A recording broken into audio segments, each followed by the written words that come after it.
हरे कृष्ण अरविंद नेत्र प्रभु।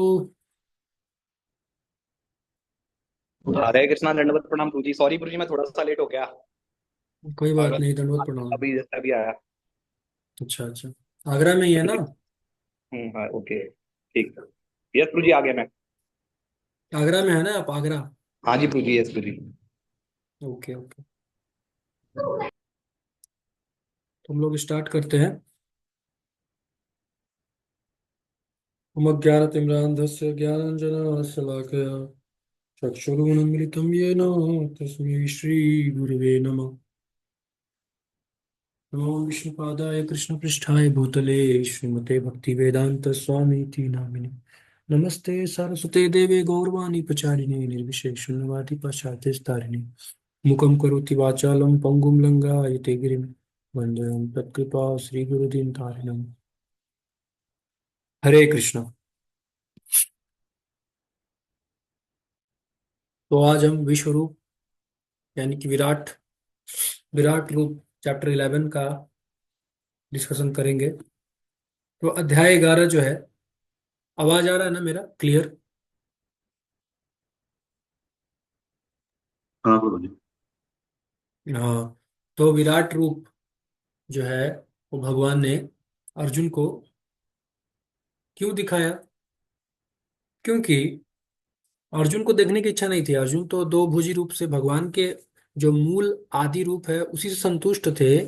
फिर भी क्योंकि आने वाला समय कलयुग है, वो अर्जुन को पता है कि आने वाला समय कलयुग है और हो सकता है कि लोगों को विश्वास न हो कि कृष्ण भगवान है ना। तो 9वें अध्याय तक 10वें अध्याय तक तो भगवान ने अपने बारे में बताया, थ्योरेटिकल थ्योरेटिकल बताया कि मैं ये हूँ, मैं वो हूँ, मैं सूर्य में प्रकाश हूँ, मैं चंद्रमा में चांदनी हूँ, मैं जल का स्वाद हूँ, मैं सब जगह हूँ। कहाँ नहीं हूँ? मैं अग्नि में ऊष्मा हूँ, हैं? अक्षरों में औकार हूँ, साम वेदों में साम वेद हूँ, मतलब सब जगह मैं हूँ। कहाँ नहीं हूँ? तो कोई डाउट कर सकता है, बोले कि अच्छा, सब जगह है क्या? जरा दिखाइए तो।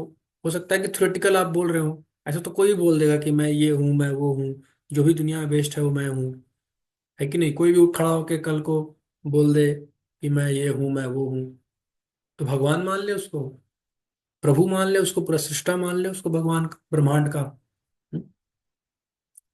तो फिर अर्जुन जो है, इसलिए अर्जुन जो है प्रश्न पूछते हैं भगवान से, प्रार्थना करते हैं कि आप जो है अपना विश्व रूप एक बार दिखा दीजिए, प्रूफ कर दीजिए, एक बार बता दीजिए आप। ये मैं आपसे प्रार्थना कर रहा हूँ। मतलब मैं जानता हूँ, मैं आपकी बातों पे मैं बिल्कुल सहमत हूँ कि आपने जो बोला वो बात बिल्कुल सही है कि आप जो है सब जगह हैं। लेकिन अगर आप एक बार दिखा देते, है ना, अगर आप चाहे तो एक बार आपको दर्शन करा दे, एक बार दिखा दे, ताकि जो है हमारा जो थोड़ा बहुत छोटा मोटा डाउट भी है वो भी दूर हो जाएगा, है ना। अगर आपको लगता है कि मैं अगर योग्य हूँ तो मुझे दर्शन करा दीजिए, मुझे विश्व रूप का थोड़ा दर्शन करा दीजिए। कि आजकल, और दूसरा कारण ये भी था कि आजकल कोई भी भगवान अपने आप को भगवान बोल दे रहा है, बोल रहा है मैं कल की अवतार हूँ, मैं भगवान हूँ। तो उसके लिए भी अर्जुन ने ये प्रश्न पूछा कि भाई तुम भगवान हो तो ठीक है, तुम अपना विराट रूप एक बार दिखा दो, मैं तुमको सरेंडर कर दूंगा, मैं तुमको भगवान मान लूंगा, तुम्हारा पूजा शुरू कर दूंगा मैं, है ना, तुम्हारे नाम का जप करना शुरू कर दूंगा मैं, बस एक बार विराट रूप दिखा दो अपना। तो ऐसे हम क्वेश्चन कर सकते हैं किसी से भी, कोई भी नुक्कड़ पे खड़ा होके बोल दे सड़क छाप कि मैं भगवान हूँ, तो हम उससे प्रश्न कर सकते हैं कि ठीक है आप भगवान है, तो आप एक बार विराट रूप दिखा सकते हैं क्या? भगवान ने तो अपना विराट रूप दिखाया था, आप भी अपना एक बार विराट रूप दिखा दीजिए सर प्लीज, है ना। तो अगर आप दिखा सकते हैं तो मैं तो आपका नाम का जप करना शुरू कर दूंगा।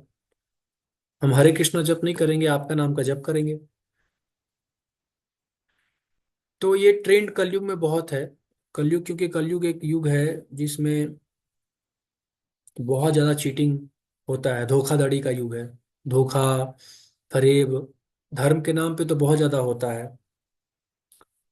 तो ऐसा कोई ना करे, इसलिए शास्त्र में सब कुछ स्पष्ट रूप से बताया गया है और साथ ही साथ भगवान ने दिखाया भी है कि वही वास्तविक में भगवान है, श्री कृष्ण ही परम भगवान है, आदि भगवान है। और ये विश्व रूप में उन्होंने आज मतलब प्रूफ कर दिया, और हम उसको समझेंगे कि कैसे प्रूफ किया है। तो चलिए शुरुआत करते हैं। भगवत गीता अध्याय 11,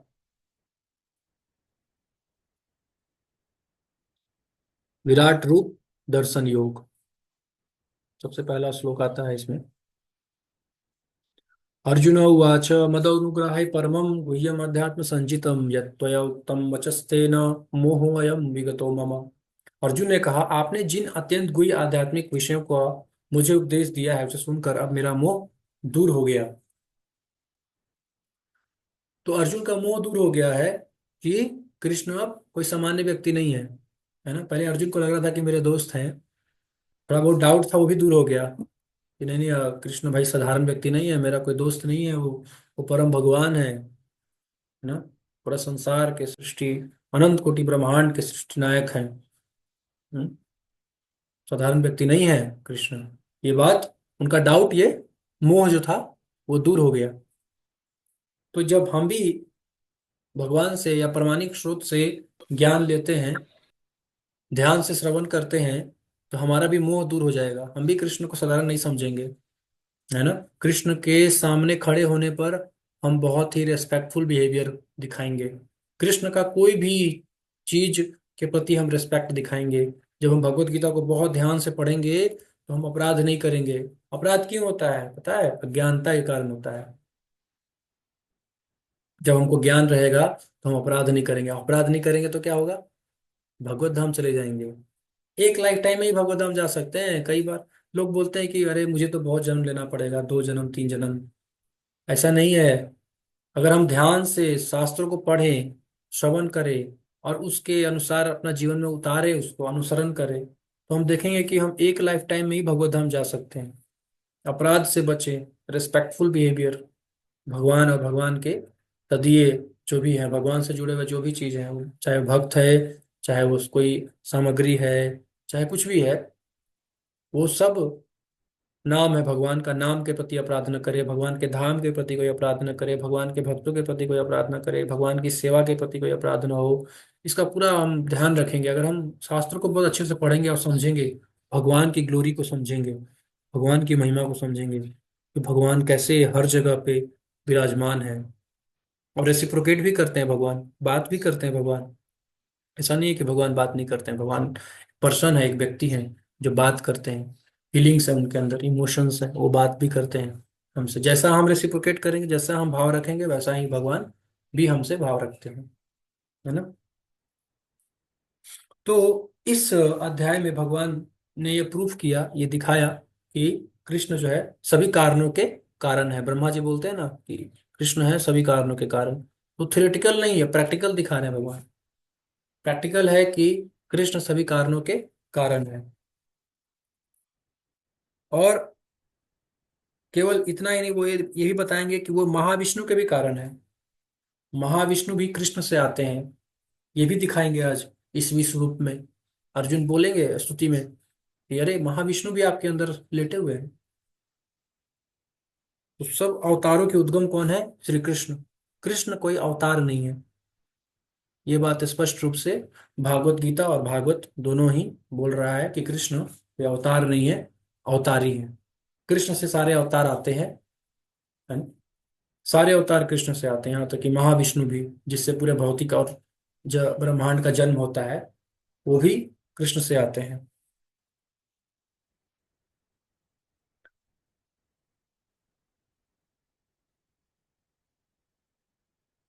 तो भगवान अपने मूल रूप में हैं, लेकिन अर्जुन को विश्व रूप देखने की अभिलाषा थी। उसका कारण हम चर्चा कर चुके हैं। क्यों थी? ताकि वो अपना डाउट को दूर कर सके, और दूसरों का डाउट को दूर कर सके, और दूसरों को, जो इम्पोस्टर हैं, जो भगवान अपने आप को नकली भगवान बताते हैं, उनको भी पर्दाफाश कर सके। इसीलिए भगवान से विश्व रूप देखने का आग्रह कर रहे हैं, प्रार्थना कर रहे हैं भगवान से।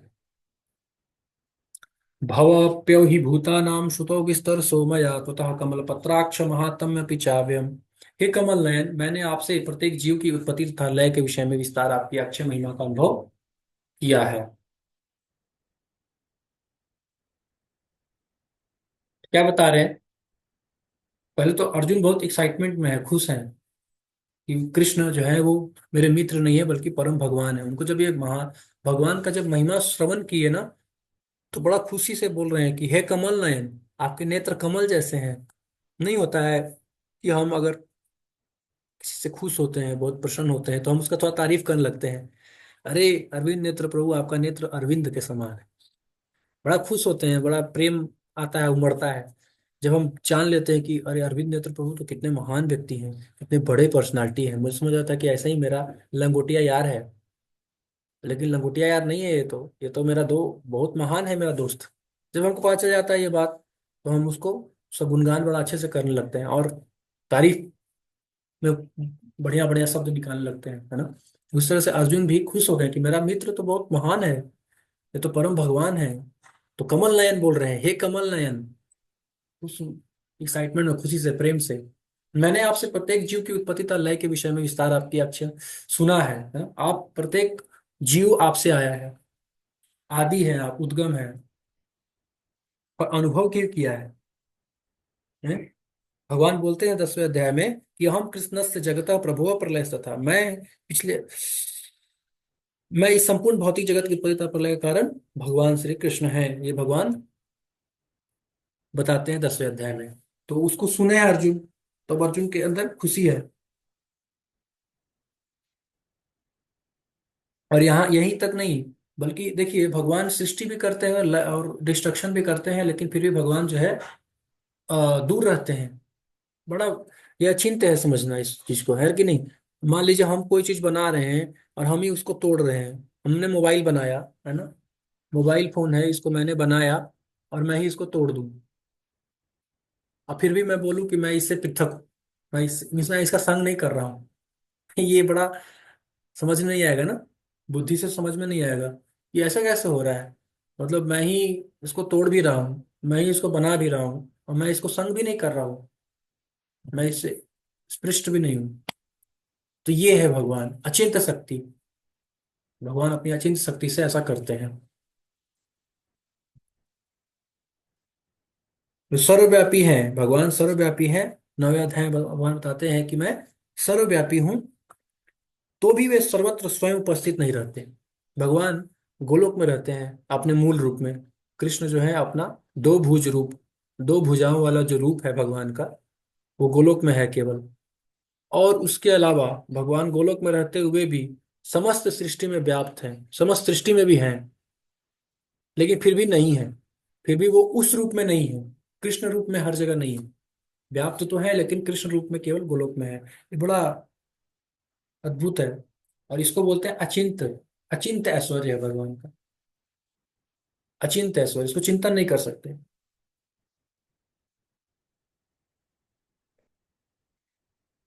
यही कृष्ण का अचिंत ऐश्वर्य है, जिसे अर्जुन स्वीकार करता है कि उसने भली भांति समझ लिया है।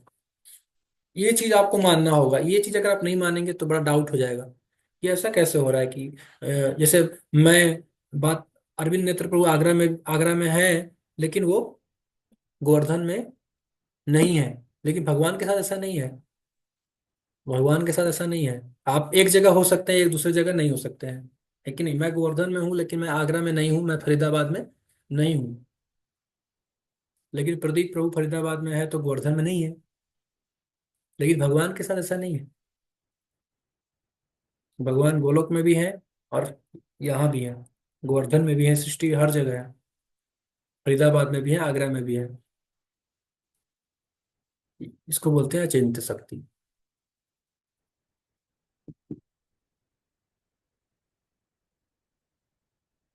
अब देखिए,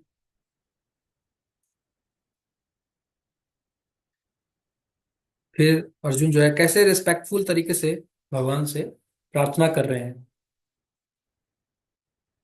कि मन से यदि तत्सख्यम मया द्रष्टुम इति प्रभो योगेश्वरो ततो मे त्वम दर्शय आत्मानम अभयम।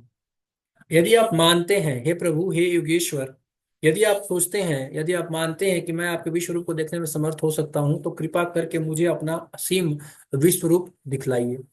तो वो भगवान को रिस्पेक्टफुल तरीके से बोल रहे हैं, वो कृष्ण को मित्र के रूप में नहीं चर्चा कर रहे हैं, बोल रहे हैं। तो क्या बोल रहे हैं? हे योगेश्वर, हे प्रभु। प्रभु मान चुके हैं वो, कन्विंस्ड हैं पूरी तरह से कि वे मेरे प्रभु हैं, योगेश्वर भी हैं। योगेश्वर क्यों बोल रहे हैं? क्योंकि भगवान योगेश्वर, योग शक्ति में क्या होता है, जो योगी होते हैं वो अचिंत्य शक्ति होता है उनके पास। वो अपने अचिंत्य शक्ति से, अकल्पनीय शक्ति से कुछ भी कर सकते हैं। तो भगवान योगेश्वर हैं। योगेश्वर मतलब सभी योगों के ईश्वर, योगियों के भी ईश्वर हैं, सर्वश्रेष्ठ योगी योगेश्वर। तो अर्जुन प्रार्थना कर रहे हैं कि मुझे अपने चिंतन शक्ति पर भरोसा नहीं है, मैं अपने मानसिक चिंतन शक्ति पर भरोसा नहीं है, मुझे अपने सामर्थ्य पर भरोसा नहीं है, मुझे तो बस आपके अचिंत शक्ति पर भरोसा है कि आप अपने अचिंत शक्ति से मुझे दर्शन कराइए अपने विश्व रूप का। तो ये भक्त होता है। भक्त जो है सिंपल होता है, वो मान लेता है भगवान की बात को कि भगवान जो बोल रहे हैं वो सच है। लेकिन जो असुर होते हैं वो नहीं मानते हैं, बोलेंगे ऐसे कैसे, नहीं नहीं कुछ डाउट है,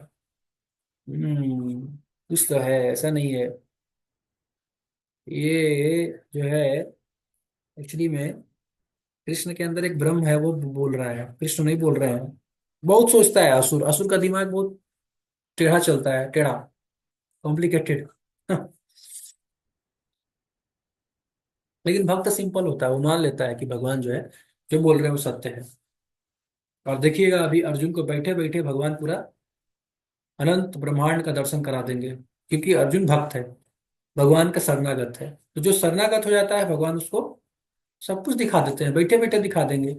लेकिन असुर लोग जो है वो क्या कर रहे हैं, वो स्पेस सैटेलाइट बनाएंगे, अब वो तरह तरह के विमान बनाएंगे भगवान तक पहुंचने के लिए, चंद्रमा तक पहुंचने के लिए विमान बनाएंगे,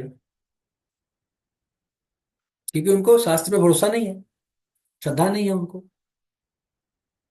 अभक्त है वो, शरणागत नहीं करेंगे, वो कृष्ण को सरेंडर नहीं करेंगे। जैसा कि हम 7वें अध्याय में चर्चा किए कि 4 प्रकार के लोग भगवान को शरणागत नहीं होते हैं। तो वो उस कैटेगरी वाले जो लोग जो होते हैं शरणागत नहीं होते हैं। शरणागत होंगे तो आसानी से मिल जाएगा भगवान, आसानी से दिख जाएंगे भगवान, भक्ति से बहुत सरलता से भगवान प्राप्त होते हैं। लेकिन वो बोलेंगे नहीं, हम तो विज्ञान से भगवान को प्राप्त करेंगे, वैज्ञानिक तरीके से कुछ ऐसा बनाएंगे, ऐसा रॉकेट जिससे कि हम भगवान तक पहुंच सकते हैं।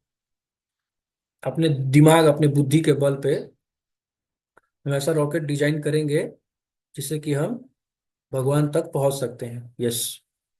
तो उनको अपने दिमाग पे बहुत ज्यादा भरोसा होता है, लेकिन उनको पता नहीं कि दिमाग भी भगवान चला रहे हैं। यहाँ तक कि बड़े बड़े वैज्ञानिक भी बुढ़ापा आते आते तक उनका दिमाग खराब हो जाता है, क्योंकि भगवान के कंट्रोल में है उनका दिमाग। उनको पता नहीं है कि दिमाग भी भगवान के कंट्रोल में है।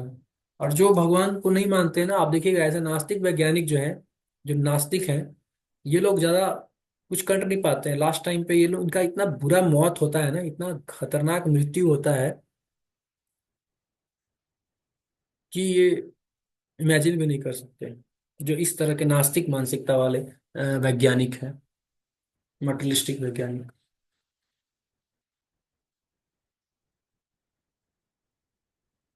तो जिसको भरोसा है अपनी चिंतन शक्ति पे, वो कृष्ण का दर्शन नहीं कर सकते, उनको कृष्ण दर्शन नहीं होगा, उनके लिए भगवत गीता है ही नहीं।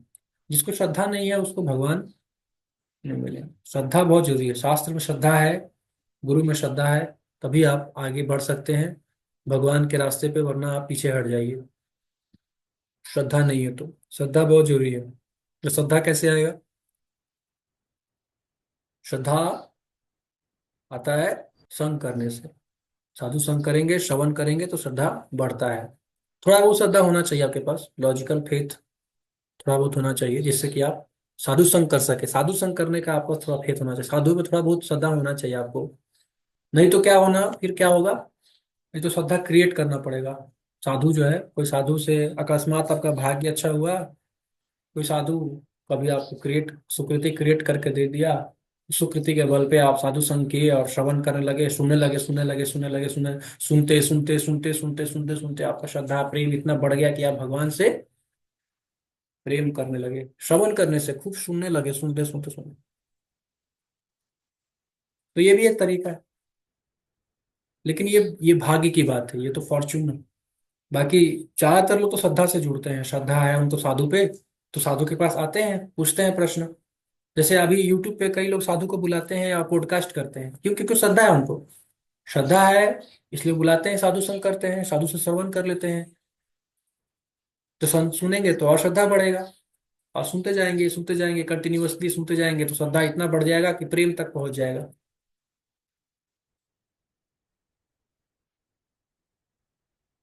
तो श्रद्धा है तभी भगवान का दर्शन कर पा रहे हैं अर्जुन, नहीं तो बहुत फिर चाहिए आप कॉम्प्लिकेटेड रास्ते से घूमते रहिए, आपको 10,000 साल लग जाएगा फिर भी कुछ दर्शन नहीं होगा। आज तक चंद्रमा पे इतने सालों से, 100 साल से अधिक समय हो गया, चंद्रमा पे आज तक धूल के सिवा कुछ नहीं मिला है वैज्ञानिक को। केवल धूल और मिट्टी लेके आते हैं वो, बस कुछ भी नहीं प्राप्त हुआ, क्योंकि रास्ता सही नहीं है, उस रास्ते से नहीं मिलेंगे भगवान, रास्ता गलत है। रास्ता आपको इस रास्ते से, अपने मन पे अपने बुद्धि पे भरोसा है तो नहीं मिलेंगे। अगर भरोसा आपको शास्त्र पे है, भरोसा आपको भगवान की कृपा पे है, तो ही भगवान मिलेंगे, अन्यथा नहीं मिलेंगे, चाहे आप कुछ भी कर लीजिए, हाथ पैर मारते रहिए इधर उधर, कोई फायदा नहीं।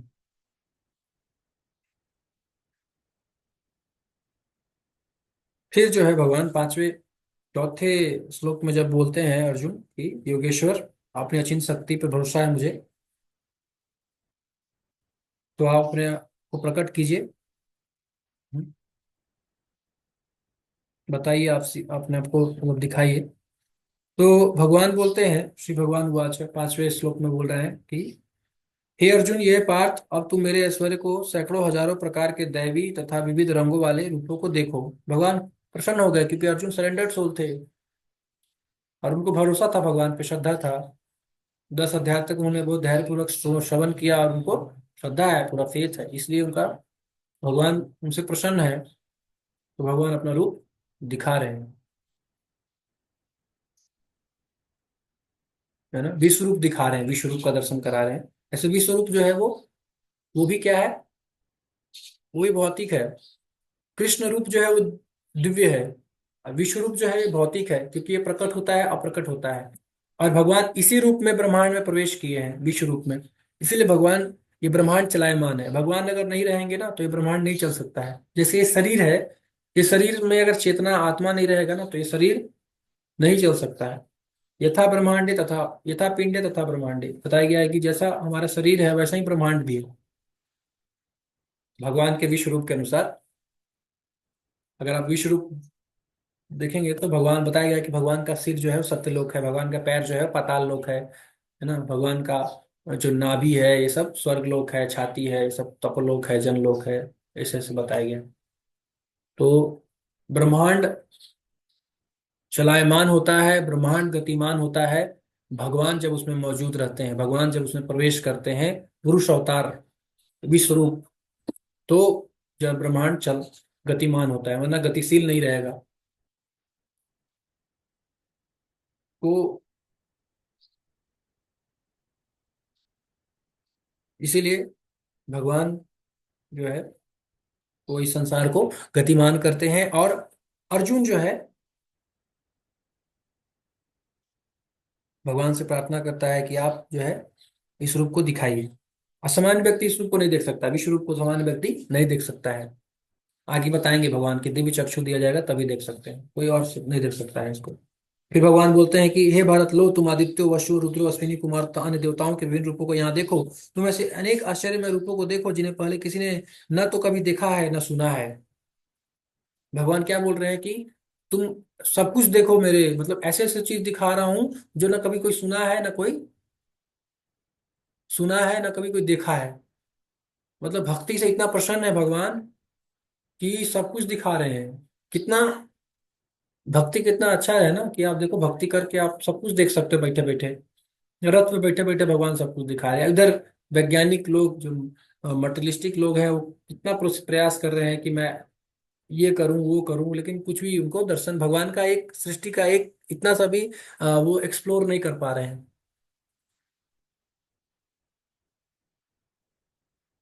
तो ये चीज है, जब तक आप भगवान के बताए हुए प्रोसेस से नहीं चलेंगे ना, तो आपको दर्शन नहीं होने वाला। अब भगवान के प्रोसेस से आप करेंगे तो कितना आसानी से दर्शन हो गया। बैठे बैठे दर्शन कर लो, आप बैठे बैठे श्रद्धा है, फेथ है, भक्ति है, तो भगवान प्रसन्न होकर दर्शन देते हैं।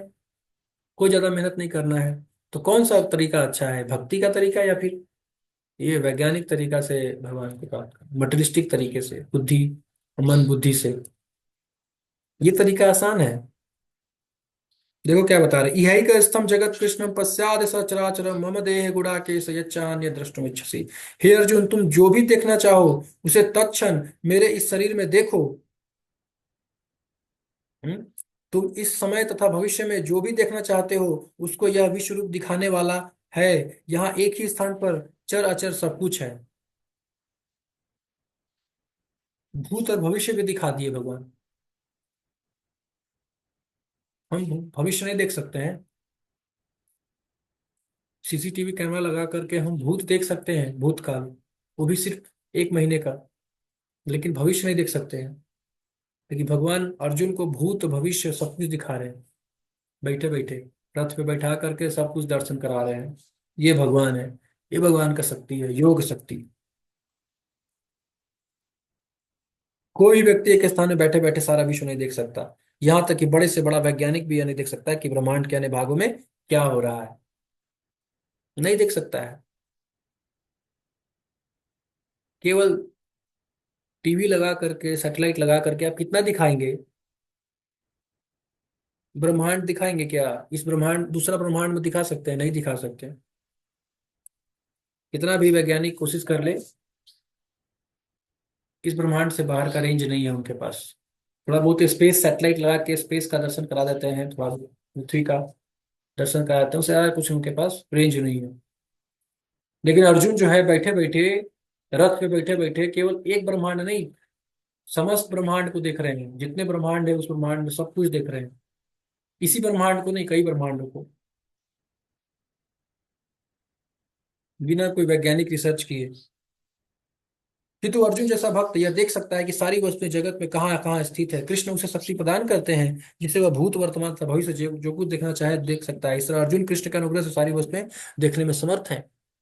भगवान की कृपा से भगवान को देखा जा सकता है, तो बिना कृपा के भगवान को दर्शन नहीं किया जा सकता। भगवान बता रहे हैं कि क्या क्वालिफिकेशन है। न तो माम शक्य से द्रष्टुम अनेनैव स्वचक्षुषा दिव्यम ददामि ते चक्षु पश्यमि योगमैश्वरम। किंतु तुम मुझे वो अपनी इन आंखों से नहीं देख सकते, अतः मैं तुम्हें दिव्य आंखें दे रहा हूं, अब मेरे योग ऐश्वर्य को देखो। तो आंख चाहिए उसके लिए।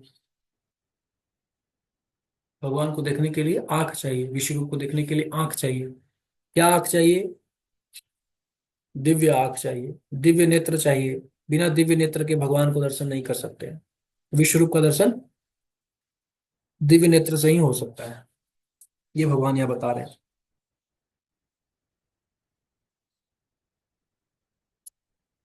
और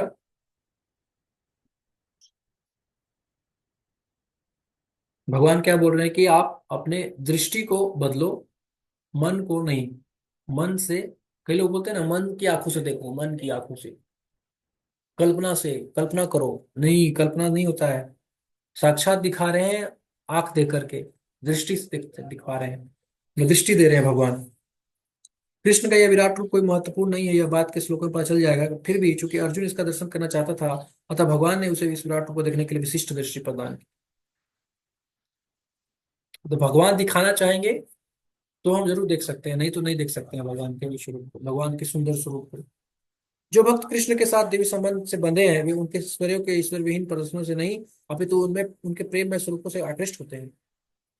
अच्छा, कृष्ण के जो जो भक्त है, शुद्ध भक्त है, जैसे कि यशोदा मैया है, या फिर सीदामा है, ये मधुमंगल है, या राधा रानी है, ललिता विशाखा है, ये सब गोपियां हैं। ये सब भगवान के विश्व रूप को देखने में कोई इंटरेस्ट नहीं है। ये सब अर्जुन है, ये लोग को कोई इंटरेस्ट नहीं है भगवान के विश्व रूप को देखने में। ये तो भगवान से प्रेम करने में ही इतना मस्त रहते हैं कि इनको पता भी नहीं कि भगवान है। इतना प्रेम करते हैं भगवान से कि इनको पता ही नहीं कि भगवान है ये क्या सच। तो लल्ला समझ रही है, यशोदा मैया बोल रही है कि लल्ला है, मेरा लाला है। सब दोस्त लोग यही समझ रहे हैं, कृष्ण है तो हमारा दोस्त है, इसके कंधे पर चढ़ के खेल रहे हैं कोई।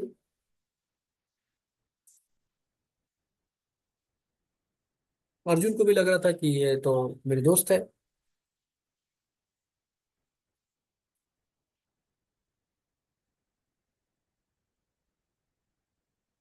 तो ये है,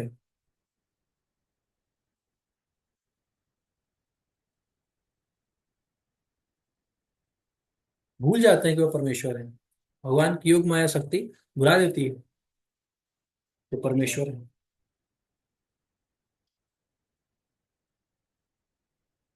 श्रीमद् भागवत में कहा गया है, कृष्ण के साथ खेलने वाले बालक अत्यंत पवित्र आत्माएं हैं। वह कृष्ण के साथ इस प्रकार खेलने का अवसर उन्हें अनेकानेक जन्मों के बाद प्राप्त हुआ है। ऐसे बालक यह नहीं जानते कृष्ण भगवान है, वे उन्हें अपना निजी मित्र मानते हैं। अतः सुखदेव गोस्वामी यह श्लोक सुनाते हैं, इत्थं सतां ब्रह्म सुखानुभूत्या दास्यं गतानां परदैवतेन मायासितानां नरदारकेन साकं विजन्मु पित पुण्य पुंजः।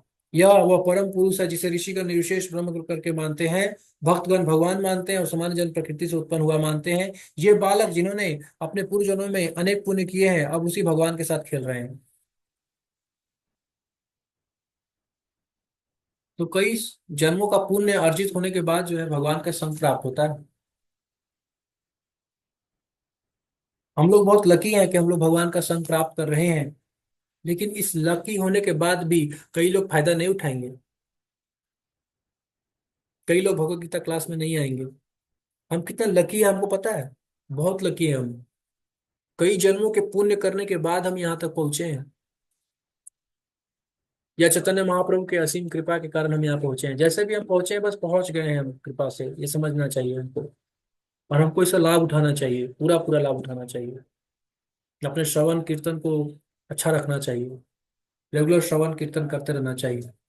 जैसे हम रेगुलर भोजन करते हैं, रेगुलर सांस लेते हैं, रेगुलर नहाते हैं, वैसे ही रेगुलर श्रवण कीर्तन होना चाहिए रेगुलर, बिना विदाउट फेल, एक भी दिन मिस नहीं होना चाहिए। जैसे भोजन एक भी दिन मिस नहीं होता है हमारा।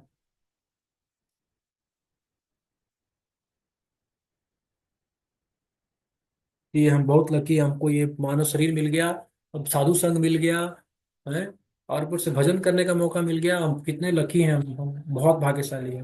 मुकेश अंबानी से ज्यादा भाग्यशाली हम, बहुत ज्यादा भाग्यशाली हैं। असली संपत्ति यही है, हमारा भजन। और ये हमको करने को मिल रहा है, बहुत भाग्यशाली है। बरूबा जी बार बार सारे श्लोकों में एक ही चीज लिख रहे हैं कि अर्जुन को या शुद्ध भक्त को दर्शन करना, विश्व रूप देखने का कोई इच्छा नहीं रहता है। वो केवल दूसरों के लिए कर रहा है। प्रभुपाद जी इस चीज को रिपीट कर रहे हैं अपने परपट में बार बार। और क्या बता रहे हैं प्रभुपाद जी? तथ्य तो यह है कि भक्त विश्व रूप को देखने का इच्छुक नहीं रहता, किंतु अर्जुन कृष्ण के कथनों की पुष्टि करने के लिए विश्व रूप का दर्शन करना चाहता था, जिससे वे जिस जिससे नहीं सॉरी की पुष्टि करने के लिए विष्णु का दर्शन करना चाहता था, जिससे भविष्य में लोग यह समझ सके कृष्ण न केवल सैद्धांतिक या दार्शनिक रूप से अर्जुन के समक्ष प्रकट हुए, अपितु साक्षात रूप में प्रकट हुए थे। कई लोग बोलते हैं कि दार्शनिक फिलोसफिकली कृष्ण प्रकट हुए। फिलोसफी है वो दर्शन मात्र है, कल्पना है, वो दर्शन है। 10वें अध्याय तक अगर आप 10वें अध्याय तक को देखे तो कोई बोल सकता है 10वें अध्याय तक कि कृष्ण तो केवल बोल रहे हैं ना, वो केवल दर्शन है। लेकिन 11वें अध्याय में भगवान ने अपना विश्व रूप दिखा के प्रूफ कर दिया कि केवल दर्शन नहीं, केवल थ्योरेटिकल नहीं, प्रैक्टिकल भी है। कृष्ण परम भगवान है और ये विश्व रूप दिखा दिए उसको। कि ऐसा नहीं केवल मैं बोल रहा हूँ बस, ये दर्शन में बोल रहा हूँ, फिलोसफी है नहीं, फिलोसफी नहीं। कई लोग ऐसे मूर्ख प्रोफेसर होते हैं, मूर्ख लोग होते हैं, बोलते हैं कि कृष्ण केवल फिलोसफी बोल रहे हैं, ऐसा नहीं है कि वो भगवान है। दर्शन है, इसको समझो। लेकिन दर्शन नहीं है भगवान, वास्तविकता में विश्व रूप दिखाए अर्जुन को, वास्तविकता में, सच्ची में, रियल।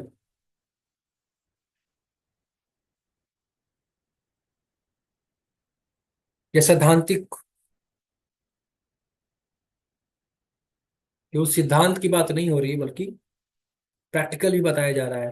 प्रैक्टिकल दिखा रहे हैं भगवान कि जो मैंने बोला है वो मैं देख लो मेरे से। मैंने कुछ भी झूठ नहीं बोला है, एक भी शब्द भगवान का झूठ नहीं है। 9वें अध्याय में, 10वें अध्याय में और 7वें अध्याय में जो भी बोले विभूति, वो सब दिखा रहे हैं अपने। सारा विश्व रूप दिखा रहे हैं, उसमें सब कुछ है, वो सब कुछ जो भगवान ने बोले वो सब कुछ दिखा रहे हैं अर्जुन को। तो ऐसा नहीं कि केवल बकवास कर रहे हैं, बगा रहे हैं, केवल दर्शन फिलोसफी नहीं।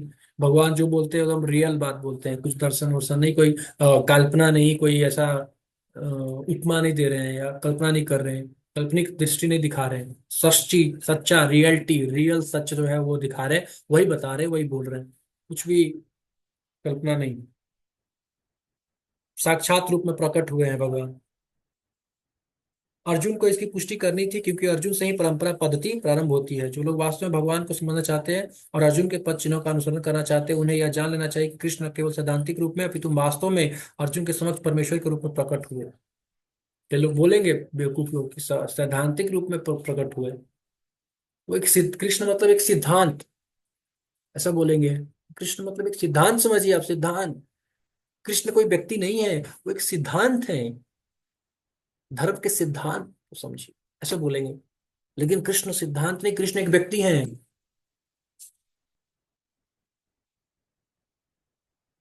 कृष्ण एक व्यक्ति है, ये प्रूफ कर रहे हैं वो कृष्ण। और उनसे विश्वरूप आया है, विश्वरूप दिखा रहे हैं कृष्ण, क्योंकि ये सब उनसे आया है। कृष्ण आदि भगवान है, परम भगवान है, सभी अवतारों के स्रोत हैं, सभी अवतारों के उद्गम है। सभी अवतार उनसे आया है, कृष्ण किसी अवतार श्रेणी में नहीं आते हैं। कृष्ण से सब आए हैं, राम आए हैं, बलराम आए हैं, या जो भी अवतार है, नरसिंह है, वामन है, सब कृष्ण से आए हैं। कृष्ण से नहीं आए हैं इन सब। विष्णु भी कृष्ण से आए हैं, महाविष्णु भी कृष्ण से आए हैं, सब कृष्ण से आए हैं, कृष्ण किसी से नहीं आए हैं। सबको जन्म देने वाले कृष्ण हैं। भगवान ने अर्जुन को अपना विश्व रूप दिखने के लिए आवश्यक आवश्यक शक्ति प्रदान की, क्योंकि वे जानते थे कि अर्जुन इस रूप को देखने के लिए विशेष इच्छुक न था, जैसा कि हम पहले बतला चुके हैं। अर्जुन ने चाहता था देखना, क्योंकि वो संतुष्ट था भगवान का जो मूल रूप है, दो भुजाधारी कृष्ण बांसुरी बजाते हुए, उस रूप में भगवान को देख के अर्जुन संतुष्ट था। लेकिन क्योंकि हम जानते हैं कि भगवत गीता के अध्याय से शुरू से ही कि अर्जुन को केवल निमित्त मात्र बनाया गया है। अर्जुन के माध्यम से भगवान जो है वो हम सबको ज्ञान दे रहे हैं। फिर अब संजय बोलेंगे, संजय भी देख रहे थे ना, संजय को भी व्यास जी की कृपा से दृष्टि मिल गया था, दिव्य दृष्टि। संजय भी देख रहे थे भगवान के विश्व रूप को, तो धृतराष्ट्र को भी दिखा रहे थे। धृतराष्ट्र अंधा है, फिर भी उसको दिखा रहे थे। संजय ने कहा, हे राजा, इस प्रकार कहकर महायोगेश्वर भगवान ने अर्जुन को अपना विश्व रूप दिखलाया। अर्जुन ने उस विश्व रूप में असंख्य मुख, असंख्य नेत्र, असंख्य आश्चर्यमय दृश्य देखे। यह रूप अनेक दैवी आभूषणों से अलंकृत था और अनेक दैवी हथियार उठाए हुए था। यह दैवी मालाएं तथा वस्त्र धारण किए था और उस पर अनेक दिव्य सुगंधियां लगी थी। सब कुछ आश्चर्यमय, तेजमय, असीम तथा सर्वत्र व्याप्त था। करोड़ों आंख, करोड़ों कान, करोड़ों नाक, करोड़ों मुंह, करोड़ों पैर, सर्वत्र व्याप्त। अर्जुन को समझ में नहीं आ रहा था, वो रथ पे बैठ के देख रहा है, वो पूरा, उसको कहीं अंत आदि दिख नहीं रहा है, कहाँ पे अंत कहाँ हो रहा है भाई। किधर शुरू हो रहा है, किधर अंत हो रहा है, कुछ पता नहीं चल रहा है। ऐसा दृश्य था। हम इस संसार में कुछ भी देखते हैं तो उसका आदि और अंत होता है, और मध्य भी होता है। लेकिन जब अर्जुन देखे तो उनको कुछ दिख नहीं रहा है कि आदि कहाँ, शुरू कहाँ से हो रहा है विश्व, और अंत कहाँ पे हो रहा है, कुछ पता नहीं चल रहा है। बस देखे जा रहे हैं यार, हाथ जोड़ दिए। दिव्य सूर्य सहस्त्र से भवे युगपत् उठता, यदि भास्वती सात से भास्वती। यदि आकाश में हजारों सूर्य एक साथ उदय हो तो उनका प्रकाश शायद परम पुरुष के इस सूर्य स्वरूप के तेज की समता कर सके। अब संजय जो है वो उपमा दे रहे हैं, तुलना कर रहे हैं कि जो भगवान का जो विश्व रूप है, वो ऐसा लग रहा है मानो कि हजार सूर्य, एक सूर्य में तो हम हालत खराब हो जाता है हमारा। लेकिन संजय बोल रहे हैं कि जैसे मान लो कि हजार सूर्य उदय हो जाए आकाश में, उसके बाद उस समय जो प्रकाश होगा और जो तेज होगा, वैसा ही तेज जो है भगवान के विश्व रूप से निकल रहा है, उस प्रकार का तेज। ऐसी कल्पना कर रहे हैं संजय, समझाने के लिए। तो ये है, हजारों लोग देख रहे थे कृष्ण के शरीर में, है ना। अलग अलग लोक हैं, प्लैनेट्स। कुछ प्लैनेट मिट्टी के बने होते हैं, कुछ प्लैनेट सोने के, कुछ रत्नों के, कुछ बहुत बड़े, तो कुछ बहुत बड़े नहीं होते हैं, नहीं है। अपने रथ पर बैठकर अर्जुन इन सबों को देख सकता था, किंतु कोई यह नहीं जान पाया कि अर्जुन तथा कृष्ण के बीच क्या चल रहा था। अब देखिए, यही तो बात है कि भक्त और भगवान के बीच में क्या चलता है वो केवल दोनों को ही पता है, बाकी तीसरे को नहीं पता चलता है। ये भी एक इंटरेस्टिंग चीज है कि जिसपे भगवान की कृपा होगा वही जान सकता है, बाकी लोग देख कर भी नहीं देख पाएंगे भगवान को। अर्जुन, दुर्योधन देख करके भी नहीं देख पाया कि भगवान है।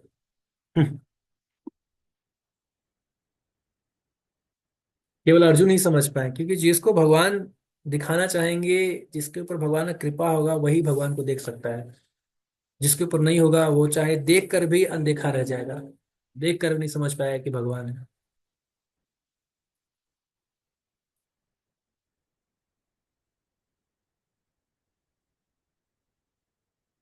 सब वो सब कुछ दिखा रहे हैं उसमें, सब देवी देवता सब भगवान के शरीर में मौजूद है।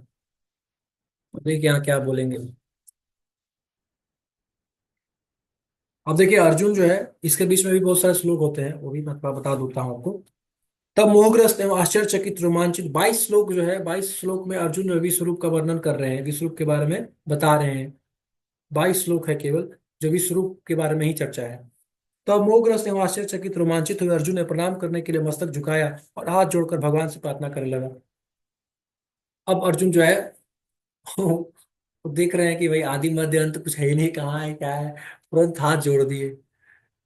जब व्यक्ति को नहीं समझ में आता है, बुद्धि काम नहीं करता है, तो भगवान के सामने हाथ जोड़ देता है कि आ प्रभु, मेरे समझ के बाहर का चीज है। तो अर्जुन भी हाथ जोड़ करके प्रार्थना करना शुरू कर दिए। क्या बोल रहे हैं? हे भगवान कृष्ण, मैं आपके शरीर में सारे देवताओं तथा अन्य विविध जीवों को एकत्र देख रहा हूँ। मैं कमल परासीन ब्रह्मा, शिवजी, समस्त ऋषियों एवं दिव्य सर्पों को देख रहा हूँ।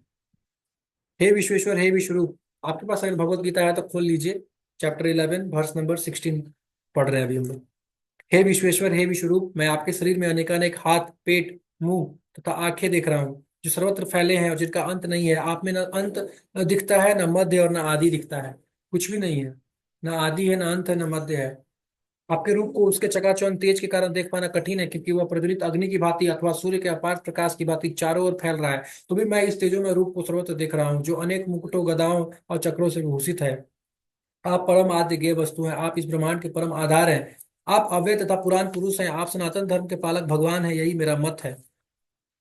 आप आदि मध्य तथा अंत से रहित हैं, आपका यश अनंत है, आपकी असंख्य भुजाएं और सूर्य तथा चंद्रमा आपकी आंखें हैं। मैं आपके मुख से प्रज्वलित अग्नि निकलते और आपके तेज से इस संपूर्ण ब्रह्मांड को जलते हुए देख रहा हूँ। यद्यपि आप एक हैं, किंतु आप आकाश तथा सारे लोगों एवं उनके बीच के समस्त अवकाश में व्याप्त हैं। हे महापुरुष, आपके इस अद्भुत तथा भयानक रूप को देखकर सारे लोग भयभीत हैं।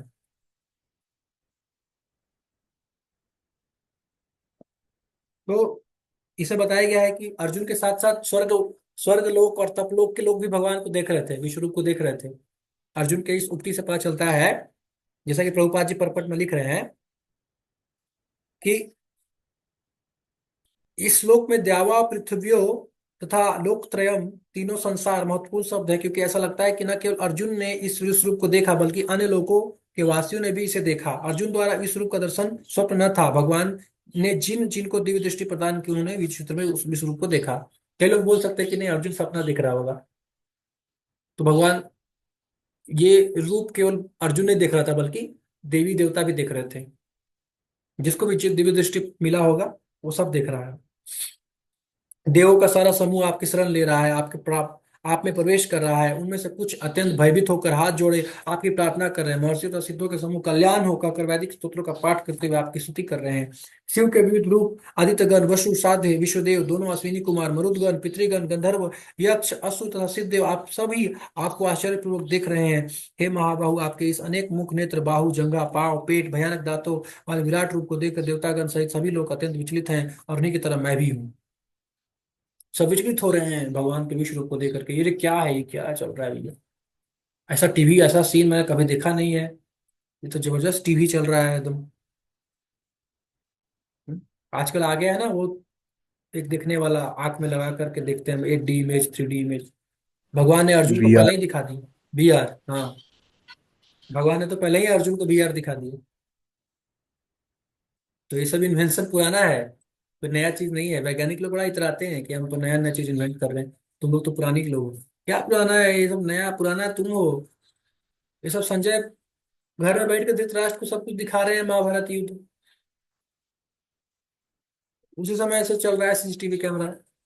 हे सर्वव्यापी विष्णु नाना ज्योतिर्मय रंगों से युक्त, आपको आकाश का स्पर्श करते हुए मुख फैलाया तथा बड़ी बड़ी चमकती आंखें निकाले देखकर भय से मेरा मन विचलित है। मैं न तो धैर्य धारण कर पा रहा हूँ, न मानसिक संतुलन ही पा रहा हूँ।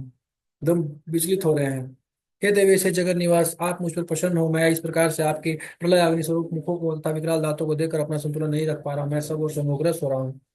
धृतराष्ट्र के सारे पुत्र अपने समस्त सहायक प्रजाओं सहित भीष्म, द्रोण, कर्ण एवं हमारे प्रमुख योद्धा भी आपके विकराल मुख में प्रवेश कर रहे हैं। उनमें से कुछ के सिरों को तो मैं आपके दांतों के बीच चूर्णित हुआ देख रहा हूँ।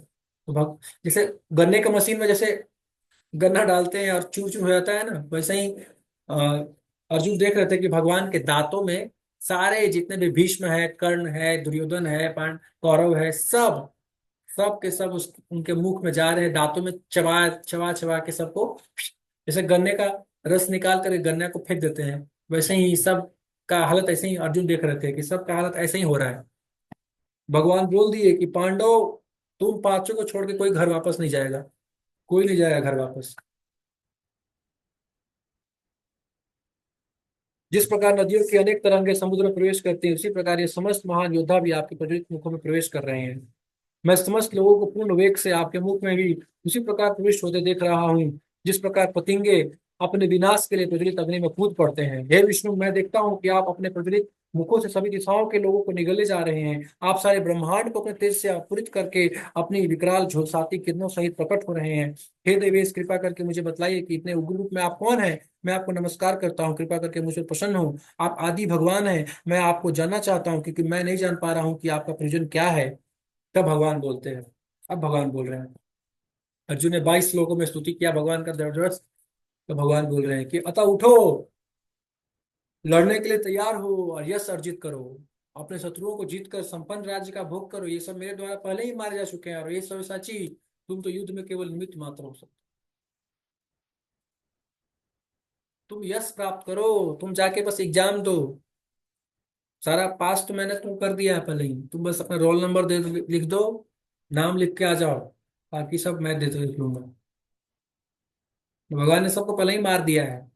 अर्जुन को बोल रहे हैं कि तुम केवल निमित्त मात्र बन जाओ। तुमको खाली बस हाथ से बाण छोड़ते हुए दिखाना है, बाण छोड़ रहा हूं मैं।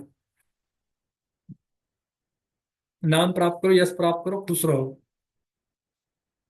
भोग करो, क्योंकि तुम नहीं मारोगे तो भी मैं मारूंगा, क्योंकि मैं, मेरा इच्छा है, भगवान का इच्छा है मारने का, तो कोई नहीं बचा सकता है। जो भगवान जिसको मारना चाहेंगे उसको कोई नहीं बचा सकता। तो भगवान ने पहले ही इच्छा कर लिया, डिसाइड कर लिया कि मैं मारूंगा और मारेंगे। अर्जुन चाहे लड़े या न लड़े, भगवान तो मारेंगे। तो क्या बेटर है कि भगवान की इच्छा अनुसार अपनी इच्छा को, भगवान की इच्छा को अपना इच्छा बना करके हम कार्य करें। यही बात बता रहे हैं। कुछ छोड़ना नहीं है, भक्ति में कुछ भी छोड़ना नहीं है, बस आप जो कर रहे हो उसको भगवान के लिए करो। जो भी कर्म कर रहे हो भगवान के लिए करो, भगवान को स्वामी बनाओ। भगवान स्वामी है ऐसा मान करके आप जो भी करो भगवान को अर्पित करो। भगवान इसके भोगता है। आप घर खरीदो, भगवान के नाम करो, भगवान इसके मालिक है। ये घर भगवान का है और ऐसे भगवान इस घर के मालिक है। जो भी बनेगा खाना भगवान को जाएगा। इस घर में जो भी बढ़िया चीज आएगा वो भगवान के रूम में जाएगा। भगवान का टेम्पल हॉल बनाओ, भगवान के रूम में जाएगा। जितना आपका सामर्थ्य है उस हिसाब से भगवान को दो, क्योंकि सब कुछ भगवान का ही है अल्टीमेटली। हम कर क्या रहे हैं? जैसे गंगा का जल निकाल करके हम गंगा जी को अर्पित करते हैं। हम क्या गंगा जी को जल अर्पित कर रहे हैं? एक्चुअली में गंगा का ही तो जल है वो। हमने निकाला, उठाया अंजलि में और अर्पित कर दिया। तो क्या उनका, हमने कुछ जल दे दिया उनको एक्स्ट्रा? नहीं।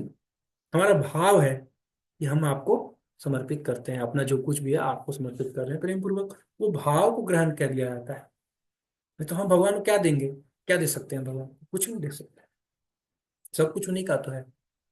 हम केवल उस एक्सप्रेशन, उस भाव को व्यक्त करते हैं कि प्रभु आपने जो दिया वो आपका है, आपको समर्पित है। आप बहुत बहुत धन्यवाद कि आपने हमको इतना कुछ दिया है। तो इस भाव को जो हम व्यक्त करते हैं, इससे भगवान प्रसन्न होते हैं और इसको ग्रहण करते हैं। न कि चीजों को, चीजें हम क्या भगवान को देंगे, भगवान तो खुद लक्ष्मीपति हैं, सब कुछ है, पूरा संसार तो उन्हीं का है। हम क्या देंगे भगवान को? कुछ नहीं दे सकते हम। और अर्जुन को सव्यसाची बोल रहे हैं भगवान, क्योंकि अर्जुन तीर तीर मारने बड़ा एक्सपर्ट थे। अर्जुन चाहे तो 1 सेकंड में सबको मार देते, क्यों घबरा रहे हैं अर्जुन मारने से? अर्जुन ने 60,000 निवात कवचों को मारा था। अर्जुन इतने ताकतवर धनुर्धर हैं कि धड़ाधड़ मार सकते हैं किसी को भी। फिर यहाँ पे क्यों अर्जुन का हाथ कांप रहा है, क्यों नहीं तीर चला रहे हैं? एक फैमिली मैटर आ गया। यहाँ पे फैमिली मैटर आ जाता है, वहाँ पे आदमी, बड़े बड़े आदमी का विचलित हो जाता है, परेशान हो जाता है। बड़े बड़े जज के सामने अगर उसका बेटा आ जाए और फांसी का सजा देना हो, तो उसका हाथ कांप जाएगा। उसी प्रकार से अर्जुन का भी हाथ कांप रहा है, घबरा रहे हैं, परेशान हो रहे हैं, विचलित हो रहे हैं। नहीं तो अर्जुन, इसलिए भगवान उनको याद दिला रहे हैं कि तुम सव्यसाची हो। तुम तो चारों दिशाओं में तीर चलाने वाले हो, एक्सपर्ट, एकदम गोल गोल घूमते हुए सार सार तटाता तटा। इतना स्पीड से अर्जुन तीर चलाते थे कि मतलब शत्रु को पता ही चलता था कि कहाँ तीर आया, कब आया, कब घुपा, कब गए, खत्म। बहुत स्पीड में, बहुत फास्ट, टाक टाक टाक, बहुत स्पीड में। इसलिए भगवान बोल रहे हैं कि सव्यसाची, याद दिला रहे हैं कि तुम सव्यसाची हो।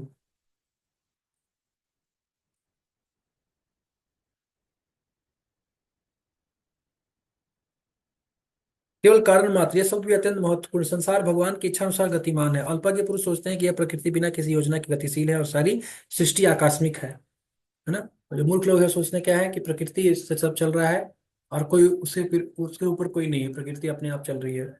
ऐसे अनेक तथाकथित विज्ञानी हैं जो यह सुझाव रखते हैं कि संभवतः ऐसा था या ऐसा हो सकता है, किंतु इस प्रकार के शायद हो या हो सकता है का प्रश्न ही नहीं उठता। ये लोग नहीं बोलते हैं कि मेरा मानना है कि, मैं सोचता हूँ कि ऐसा हो सकता है। यहाँ पे ऐसा हो सकता है का सवाल ही नहीं है सर, यहाँ जो है एब्सोल्यूट है, जो है सो है, एग्जैक्ट। कुछ ऐसा वैसा नहीं। प्रकृति द्वारा विशेष योजना संचालित की जा रही है। ये योजना क्या है? ये विराट जगत बच्चियों के लिए भगवान के धाम वापस जाने के लिए सुअवसर है। ये विराट रूप क्यों बनाया गया? ये विराट ब्रह्मांड क्यों बनाया गया? ताकि हम भगवान की भक्ति करके वापस भगवत धाम जा सके। इसीलिए बनाया गया है, सारा सृष्टि इसीलिए बनाया गया है।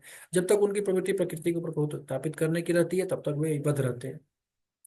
जब तक वे सोचते हैं कि यस, मैं कुछ हूं और कुछ करके दिखाऊंगा, कुछ बन के दिखाऊंगा, कुछ करके दिखाऊंगा, जब तक ये भावना है,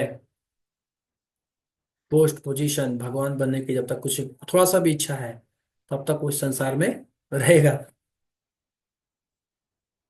लेकिन जो इस इच्छा को समझ लेता है कि भगवान ने इस सृष्टि को बनाया है ताकि हम भगवत धाम वापस जा सके, तो फिर वो कृष्ण भावनामृत का अनुशीलन करता है, वो परम बुद्धिमान है।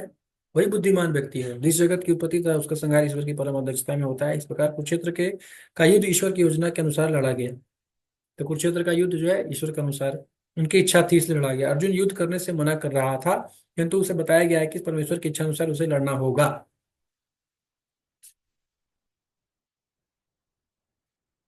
लड़ना तो होगा, तभी वो सुखी होगा। इसलिए यही है सुख का राज। एक्चुअल हैप्पीनेस क्या है? यही है, जब हम भगवान की इच्छा अनुसार हम कार्य करेंगे तो हम सुखी रहेंगे। यही एक्चुअल हैप्पीनेस है। यदि कोई कृष्ण भावना में से पूरित हो और उसका जीवन भगवान की दिव्य सेवा में अर्पित हो, तो समझो कि वो कृतार्थ है।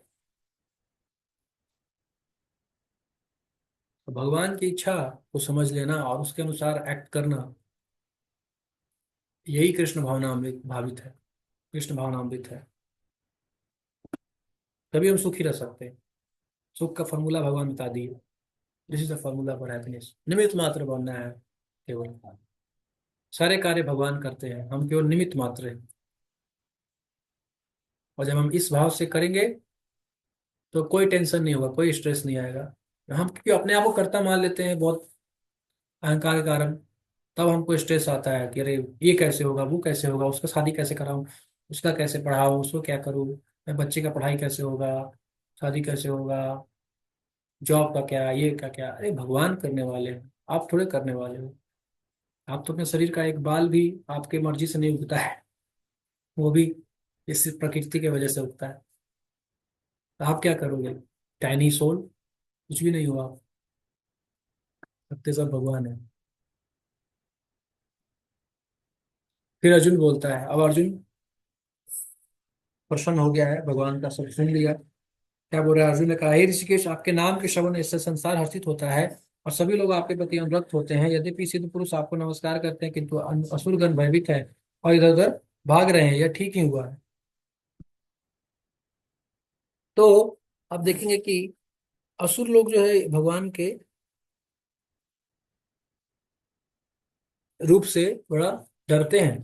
जैसे हिरण्यकशिपु नरसिंह देव से डर गया। अरे ये कौन सा व्यक्ति आ गया भैया, खंभे से निकल के। जब हमने खंभा बनाया था तो ऐसा कोई व्यक्ति डाला नहीं था हमने, अचानक से एक कौन सा व्यक्ति आ गया।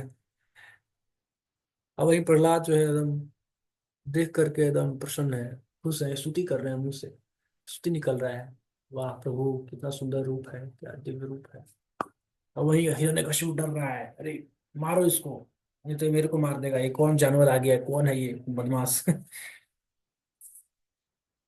तो भक्तों के आराध्य तथा अवांछित तत्वों के संहार करता, उनके सारे कार्य सबों के लिए समान रूप से शुभ होते हैं। यहाँ पर अर्जुन यह समझ पाता है कि जब युद्ध निश्चित रूप से होना था तो अंतरिक्ष से अनेक देवता, इस अवसर लोगों के बुद्धिमान प्राणी या युद्ध को देख सक रहे थे, क्योंकि युद्ध में कृष्ण उपस्थित थे।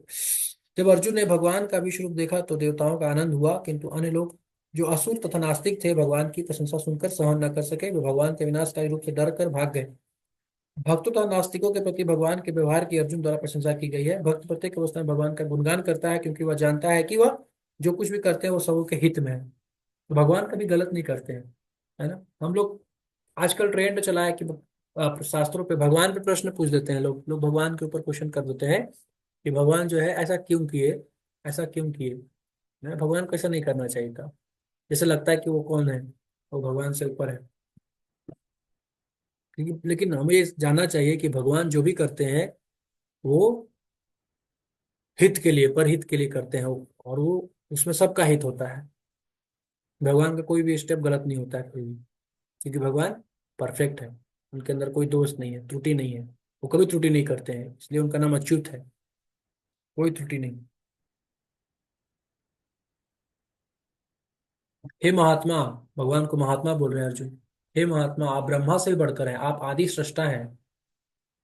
तो फिर आपको सादर नमस्कार क्यों न करे। हे अनंत, हे देवेश, हे जगत निवास, आप परम स्तोत्र अक्षर कारणों के कारण तथा इस भौतिक जगत के परे हैं।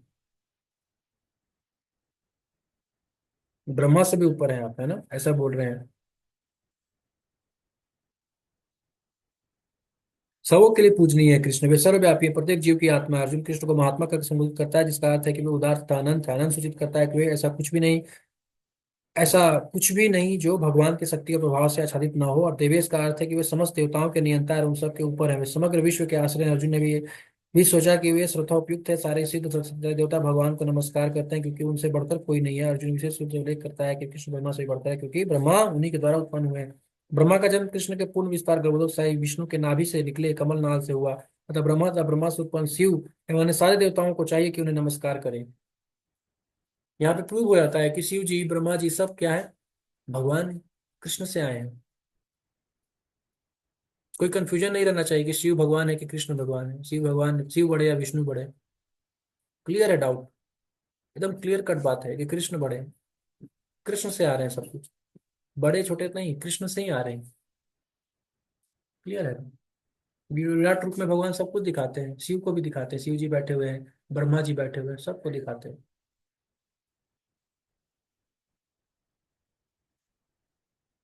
कि ब्रह्मा उन्हीं के द्वारा उत्पन्न हुए। ब्रह्मा का जन्म कृष्ण के पूर्ण विस्तार करो सही विष्णु। श्रीमद् भागवत में कहा गया है कि शिव, ब्रह्मा तथा इन जैसे अन्य देवता भगवान का आदर करते हैं, भगवान का रेस्पेक्ट करते हैं। भाई भगवान अगर होते तो क्यों रेस्पेक्ट करते? क्योंकि वो जानते हैं कि मेरे से ऊपर है, मेरे से श्रेष्ठ है, मेरे से बड़े हैं, मेरे से परम है, मेरे शक्तिशाली है ज्यादा। इसीलिए अक्षरम शब्द अत्यंत महत्वपूर्ण है, क्योंकि यह जगत विनाशशील है, किंतु भगवान इस जगत से परे हैं। वे समस्त कारणों कारण है, अतः वे इस भौतिक प्रकृति के तथा इस जिस जगत के समस्त बज्जियों से श्रेष्ठ है, इसलिए वो परमेश्वर है। परम ईश्वर है वो, परमेश्वर। ईश्वर बहुत सारे हो सकते हैं, लेकिन वो परमेश्वर एक ही होता है, वो भगवान है।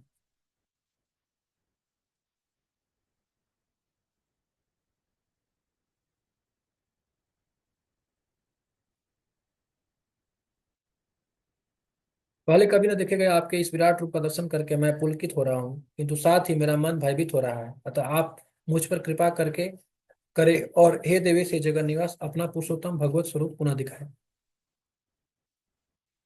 तो इससे पिछले वाले श्लोक में अर्जुन क्षमा ही मांगते हैं भगवान से कि मैंने बहुत बार आपको हे कृष्ण, हे सखा करके बहुत बार पुकारा है, तो मुझे क्षमा कर दीजिएगा। जैसे कि पिता अपने पुत्र का क्षमा करता है, माता अपने पुत्र का क्षमा करते हैं, वैसे ही आप भी मेरे को क्षमा कर दीजिएगा। क्षमा ही मांगते हैं।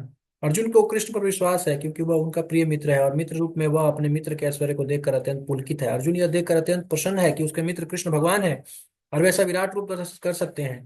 किंतु साथ ही वह इस विराट रूप को देखकर भयभीत है कि उससे अनन्य मैत्री भाव के कारण कृष्ण के प्रति और अनेक अपराध किए, अपराध भी किए हैं ना मैत्री। जब हम मित्रता, मित्र के साथ हम कैसे व्यवहार करते हैं?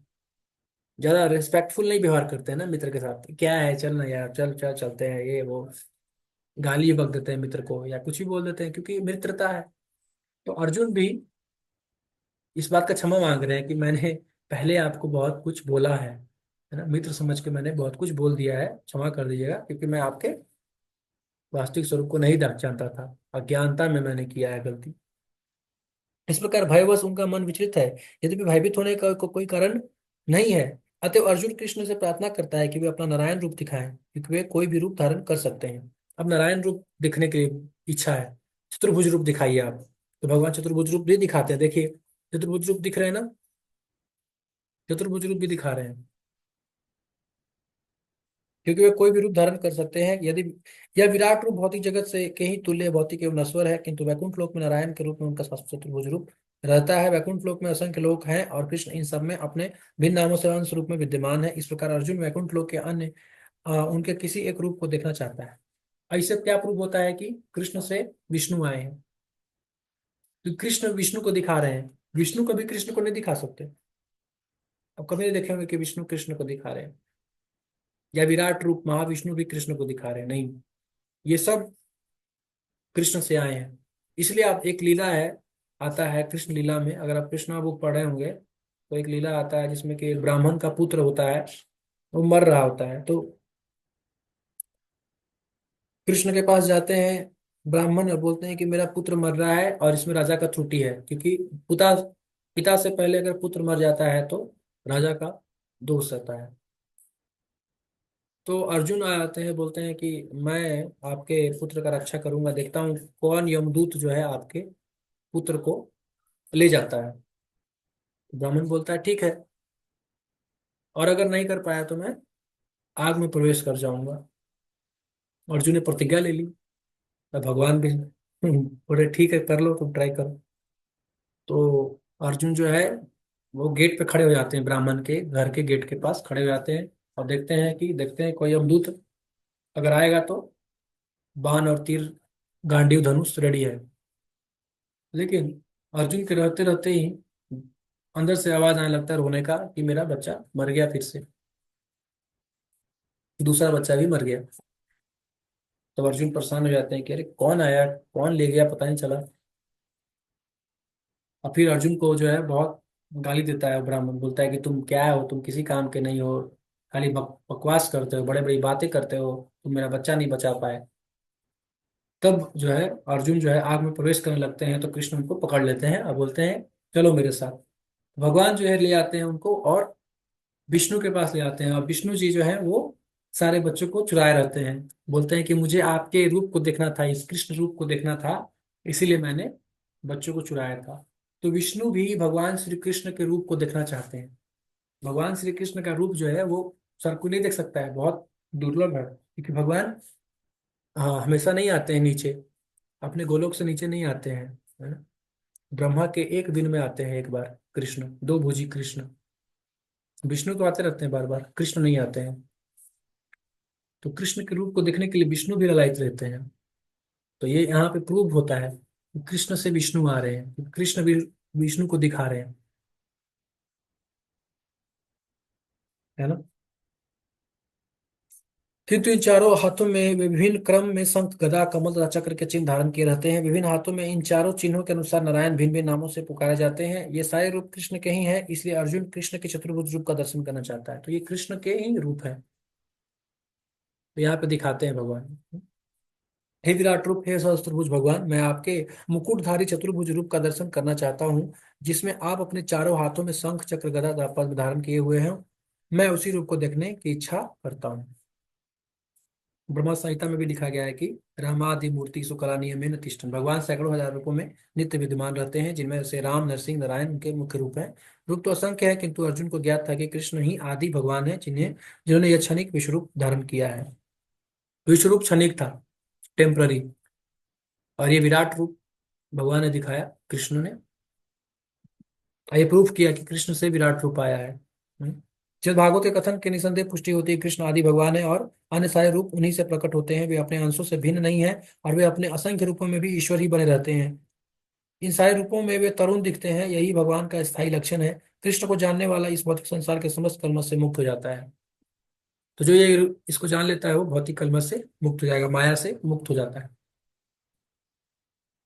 तो भगवान अपना विराट रूप चतुर्भुज रूप दिखा रहे हैं अब अर्जुन की प्रार्थना के अनुसार। अब संजय बोल रहे हैं लास्ट में। संजय का भी दर्शन हो गया, संजय भी खुश हो गए। संजय ने धृतराष्ट्र से कहा, अर्जुन से इस प्रकार कहने के बाद भगवान कृष्ण ने अपनी असली चतुर्भुज रूप प्रकट किया और अंत में दो भुजाओं वाला अपना रूप प्रदर्शित करके भयभीत अर्जुन को धैर्य बंधाया। अब अर्जुन को वापस भगवान अपना दो रूप में आ गया, अपना एक्चुअल रूप में आ गया, मूल रूप में। चतुर्भुज रूप दिखाए, विराट रूप दिखाए पहले, फिर चतुर्भुज रूप दिखाए, फिर अपना एक्चुअल रूप, ओरिजिनल जो रूप है उनका, मूल रूप, उसमें आ गए। जब कृष्ण ने जब कृष्ण वसुदेव तथा देवकी के पुत्र के रूप में प्रकट हुए तो पहले वे चतुर्भुज नारायण रूप में ही प्रकट हुए, किंतु जब उनके माता पिता ने प्रार्थना की तो उन्होंने सामान्य बालक का रूप धारण कर लिया। उसी प्रकार कृष्ण को ज्ञात था कि अर्जुन उनके चतुर्भुज रूप को देखने का इच्छुक नहीं है, किंतु चूंकि अर्जुन ने उनको इस रूप में देखने की प्रार्थना की थी, अतः कृष्ण ने पहले अपना चतुर्भुज रूप दिखलाया और फिर वे अपने दो भुजाओं वाले रूप में प्रकट हुए। सौम्य वपु शब्द अत्यंत महत्वपूर्ण है। इसका अर्थ है कि अत्यंत सुंदर रूप। जब कृष्ण विद्यमान थे तो सारे लोग उनके रूप पर ही मोहित हो जाते थे, और चूंकि कृष्ण इस विश्व के निर्देशक हैं, अतः उन्होंने अपने भक्त अर्जुन का भय दूर किया और पुनः उसे अपना सुंदर सौम्य रूप दिखलाया। तो भक्त लोगों को भगवान का सारा रूप देखना सुलभ है। ब्रह्म संहिता में कहा गया है कि प्रेमांजन चक्षुरित भक्ति विलोचन में, जिस व्यक्ति की आंखों में प्रेम रूपी अंजन लगा है वही कृष्ण के सौम्य रूप का दर्शन कर सकता। तो प्रेम से देखेंगे भगवान को। प्रेम नहीं है तो भगवान का दर्शन नहीं होगा। प्रेम है तो आसानी से अर्जुन की तरह बैठे बैठे दिखा देंगे भगवान सब कुछ।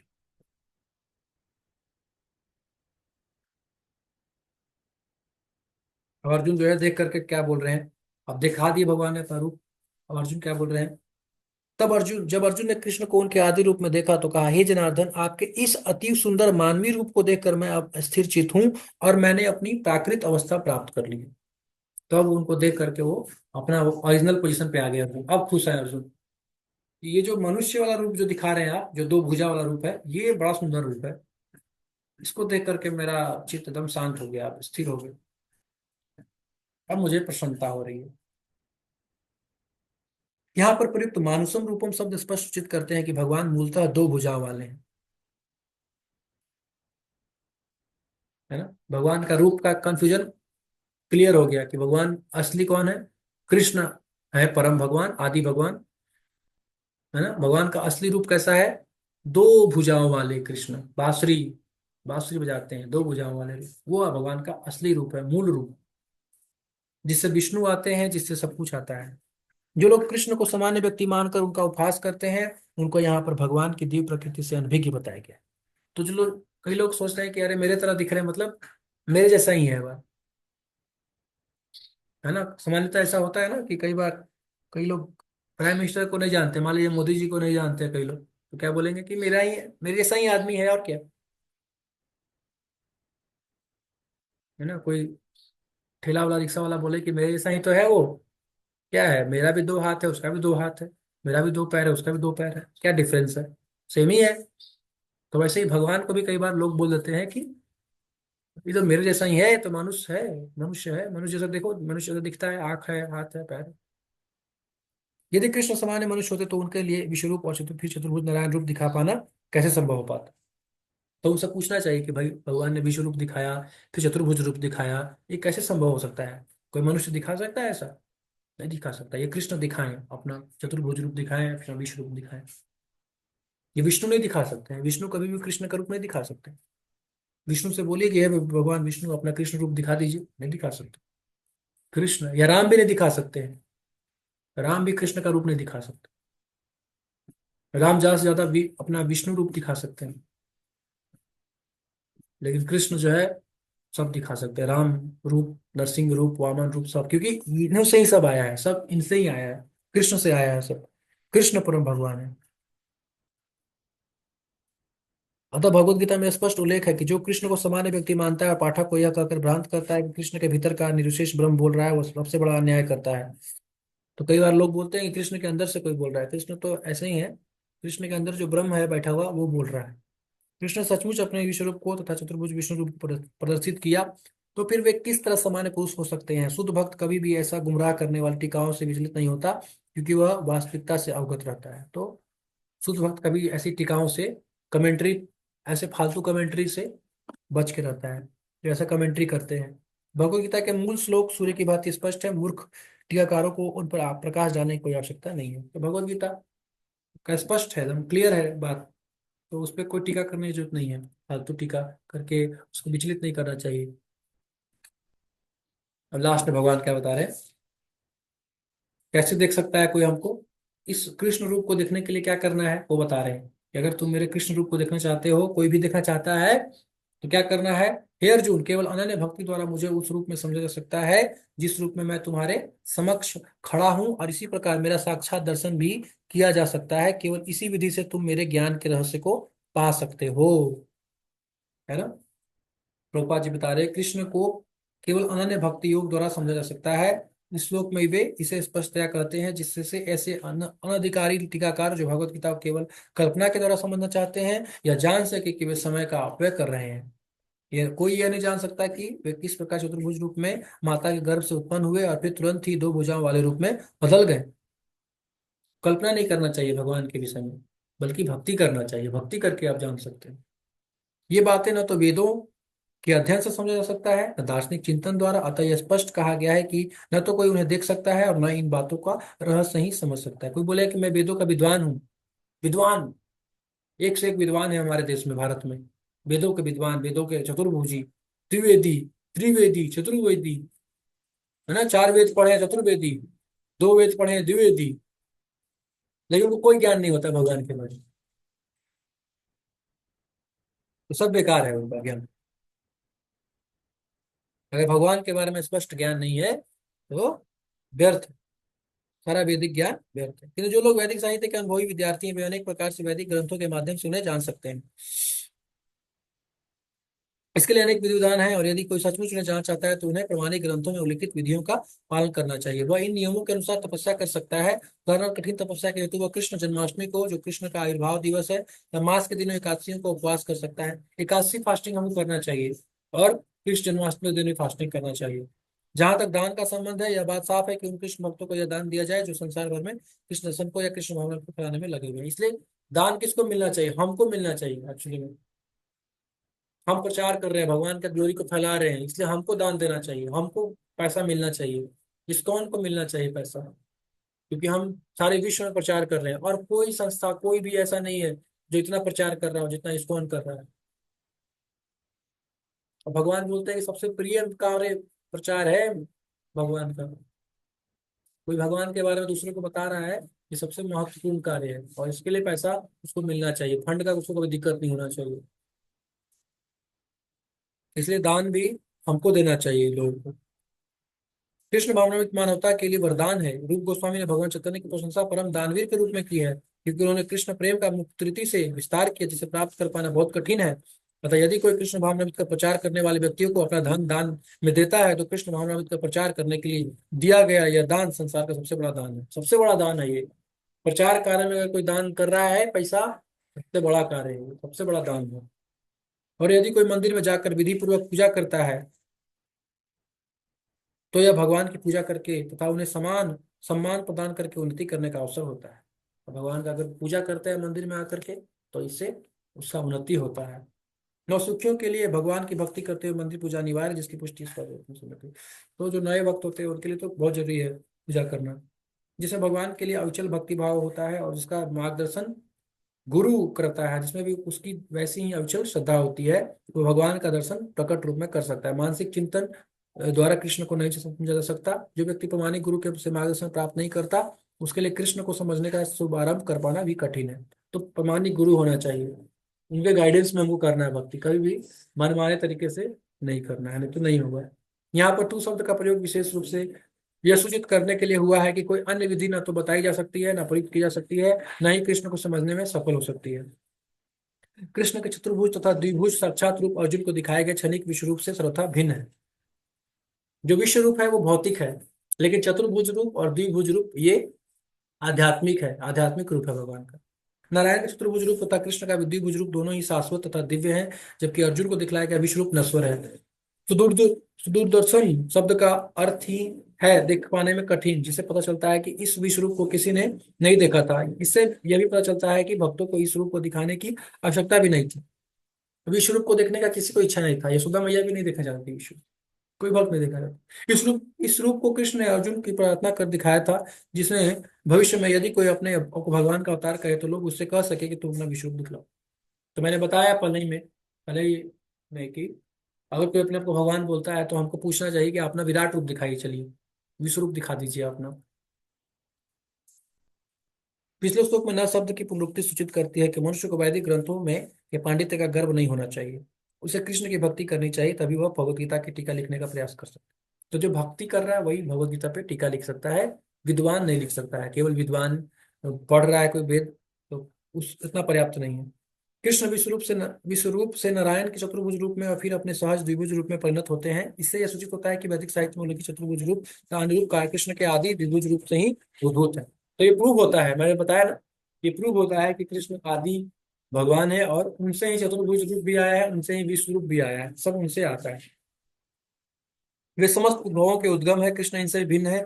विशेष रूप की कल्पना का तो कुछ कहना ही नहीं। जहां तक कृष्ण के चतुर्भुज रूपों का संबंध है, यह स्पष्ट कहा गया है। कृष्ण का सर्वाधिक नेक चतुर्भुजी रूप महाविष्णु के नाम से विख्यात है, और जो कारणों में शयन करते हैं, जिनके श्वास में प्रश्वास में अनेक ब्रह्मांड निकलते हैं, प्रवेश करते रहते हैं, वही भगवान का अंश है। जो महाविष्णु है, जिनसे संसार आया है, जिससे ब्रह्मांड आया है, अनेक ब्रह्मांड करोड़ों ब्रह्मांड जिससे आता है वो महाविष्णु है, और वो भी भगवान के अंश है। वो भी भगवान श्री कृष्ण से आते हैं। वो महाविष्णु भगवान श्री कृष्ण से आते हैं।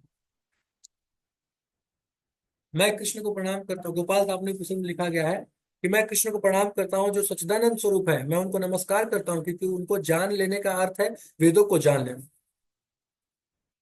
वो असली ज्ञानी है, अतः वे परम गुरु हैं। उसी प्रकरण में कहा गया है कृष्ण वही परमम दैवतम, कृष्ण भगवान है, एको वशी सर्वगा, कृष्ण भगवान है, पूज्य है। कृष्ण एक है किंतु वे अनंत रूपों में अंश अवतारों के रूप में प्रकट होते हैं। अन्यत्र भी कहा गया है कि यत्र अवतीर्णम कृष्णाख्यम परम ब्रह्म नराकृति, भगवान एक व्यक्ति है, उसका नाम कृष्ण है, और वह कभी कभी इस पृथ्वी पर अवतरित होते हैं। भगवान एक व्यक्ति है, ये बात समझना चाहिए। भगवान निर्विशेष निराकार नहीं है, एक व्यक्ति है, कोई लाइट नहीं है, कोई लाइट फोर्स नहीं है। भगवान कोई लाइट फोर्स है, वो आकर के प्रकृति में मिल गए और अब वो लीला कर रहे हैं, नर लीला कर रहे हैं, नहीं नहीं। भगवान प्रकृति एक व्यक्ति है, उनका मूल रूप है वो, यहाँ पे किसी चीज से माया से संयोग नहीं करते हैं। मैं समस्त देवताओं का उद्गम हूँ। कृष्ण से भगवत गीता ज्ञान प्राप्त करने पर अर्जुन भी इन शब्दों से इसकी पुष्टि करता है, परम ब्रह्म परम धाम पवित्रम परमम भगवान। अब मैं भली भांति समझ गया हूँ, यहाँ परम सत्य भगवान है, प्रत्येक वस्तु के आश्रय है। अतः कृष्ण ने अर्जुन को जो विश्व रूप दिखलाया वो उसका आदि रूप नहीं है। आदि रूप तो कृष्ण रूप है, हजारों हाथों हजारों सिरों वाले। विश्व रूप तो उस लोगों को ध्यान आकृष्ट करने के लिए दिखलाया गया है, जिनको ईश्वर से तनिक भी प्रेम नहीं है, वह ईश्वर का आदि रूप नहीं है। तो ये विश्व रूप किसके लिए है? अटैक करने के लिए, नए लोगों को अटैक करने के लिए, जो ईश्वर से कृष्ण से प्रेम नहीं करते हैं, जो कृष्ण के रूप से उतना आकर्षित नहीं है, उनको भी विश्व रूप दिखाया जाता है कि देखो भाई ठीक है, तुमको ब्रह्मांड देखना है, तुमको सृष्टि देखना है, ये वो देखना है, देख लो, सब भी मेरे पास है, वही फैसिलिटी है। विश्व रूप उन शुद्ध भक्तों के तनिक भी आकर्षक नहीं होता जो विभिन्न दिव्य दिव्य संबंधों में भगवान से प्रेम करते हैं। भगवान अपने आदि कृष्ण रूप में ही प्रेम का आदान प्रदान करते हैं। तो विश्व रूप से आप कैसे प्रेम करेंगे बताइए? विश्व रूप में आप कैसे ड्रेसिंग करेंगे भगवान का, कैसे फूल भोग लगाएंगे विश्व रूप को? है? पता ही नहीं है किधर आदि मध्य अंत, किधर क्या है कुछ। न भोग लगा सकते हैं, न ड्रेसिंग कर सकते हैं आप भगवान का, न गले मिल सकते हैं आप भगवान को, न खिला सकते हैं भगवान को। लेकिन कृष्ण को तो आप खिला सकते हैं। कृष्ण दो एकदम सुंदर मधुर रूप है भगवान का। खिलाइए भगवान को प्रेम से बना करके, ड्रेसिंग कीजिए भगवान को, कपड़े पहनाइए सुंदर सुंदर डिजाइन, भगवान सब एक्सेप्ट कर लेंगे। ये प्रेम का आदान प्रदान कर सकते हैं आप कृष्ण रूप से। बाकी अन्य रूपों में नहीं हो सकता है। नारायण रूप में भी आप गले नहीं लग सकते, चतुर्भुज रूप है, चार हाथ आ जाएगा बीच में, कैसे लगेंगे? लगने जाएंगे तो एक इधर चक्र है, इधर गदा है, पड़ जाएगा पीछे दंड से बस। अरे अरे बस बस हो गया, नहीं नहीं प्रेम नहीं करना। लेकिन कृष्ण के साथ खेल सकते हैं आप। अतः कृष्ण से घनिष्ठ मैत्री भाव से संबंधित अर्जुन को यह विश्व तनिक भी रुचिकर नहीं लगा, अपितु उसे भयानक लगा। कृष्ण के चीर सखा अर्जुन के पास अवश्य ही देव दृष्टि रही होगी, वह कोई भी सामान्य व्यक्ति न था, इसलिए वह विश्व रूप से मोहित नहीं हुआ। ये रूप उन लोगों के वो भले ही अलौकिक लगे जो अपने को सकाम कर्मों द्वारा ऊपर उठाना चाहते हैं, किंतु भक्ति में रत व्यक्ति के लिए प्रभु जगवाले कृष्ण रूप में अत्यंत प्रिय। तो जो इंद्रिय तृप्ति के इच्छुक लोग हैं उनको लगता है ये रूप उनके लिए आकर्षक रख सकता है। जो स्वर्ग जाने के इच्छुक है उनके लिए वाह क्या बात है। देखिए भक्त, शुद्ध भक्त के लिए ये सब चीज कुछ नहीं है, बताया क्या। गोपियों के सामने भगवान नारायण प्रकट हुए, लेकिन गोपियों को कोई आश्चर्य नहीं लगा, बोले कि अरे आप प्लीज आप कृष्ण रूप प्रकट कीजिए फिर से, ये क्या आप दिखा रहे हैं। लास्ट श्लोक है ये, बड़ा इंपॉर्टेंट है। मत कर्म मत कर्म मत परमो मत भक्त संग वर्जिता निर्वैर सर्वभूतेषु यः समामेति पांडव। बड़ा इंपॉर्टेंट है, इसको इम्प्लीमेंट करना चाहिए अपने जीवन में।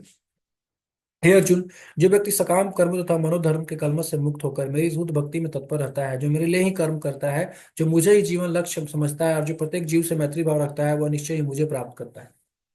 ये पांच चीज बताए हैं। पांच चीज क्या है, रूपा जी तात्पर्य में समझा रहे हैं, इसको ध्यान से सुनिएगा।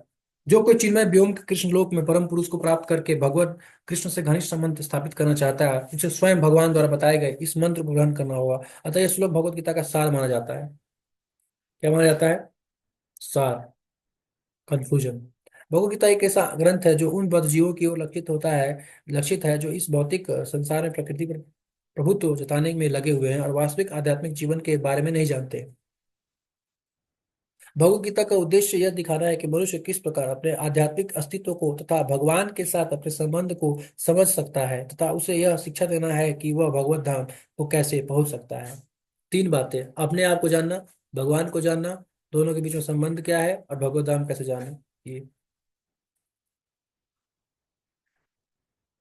जिस यह श्लोक उस विधि को स्पष्ट रूप से बताता है जिससे मनुष्य अपने आध्यात्मिक कार्य में अर्थात भक्ति में सफलता प्राप्त कर सकता है। भक्ति साम सिद्धू में कहा गया है, अनासक्त से विषयान यथा आरंभ पुण्यता निबंधक संबंध युक्त। ऐसा कोई कार्य न करे जो कृष्ण से संबंधित ना हो। ऐसा कोई कार्य नहीं करना चाहिए जो कृष्ण से संबंधित ना हो, जो कृष्ण से जुड़ा हुआ नहीं हो वैसा कार्य मत कीजिए। यह कृष्ण कर्म कहलाता है। कोई भले ही कितने कर्म क्यों न करे, किंतु उसे उनके फल के प्रति आसक्ति नहीं होनी चाहिए, फल से अटैचमेंट नहीं होना चाहिए।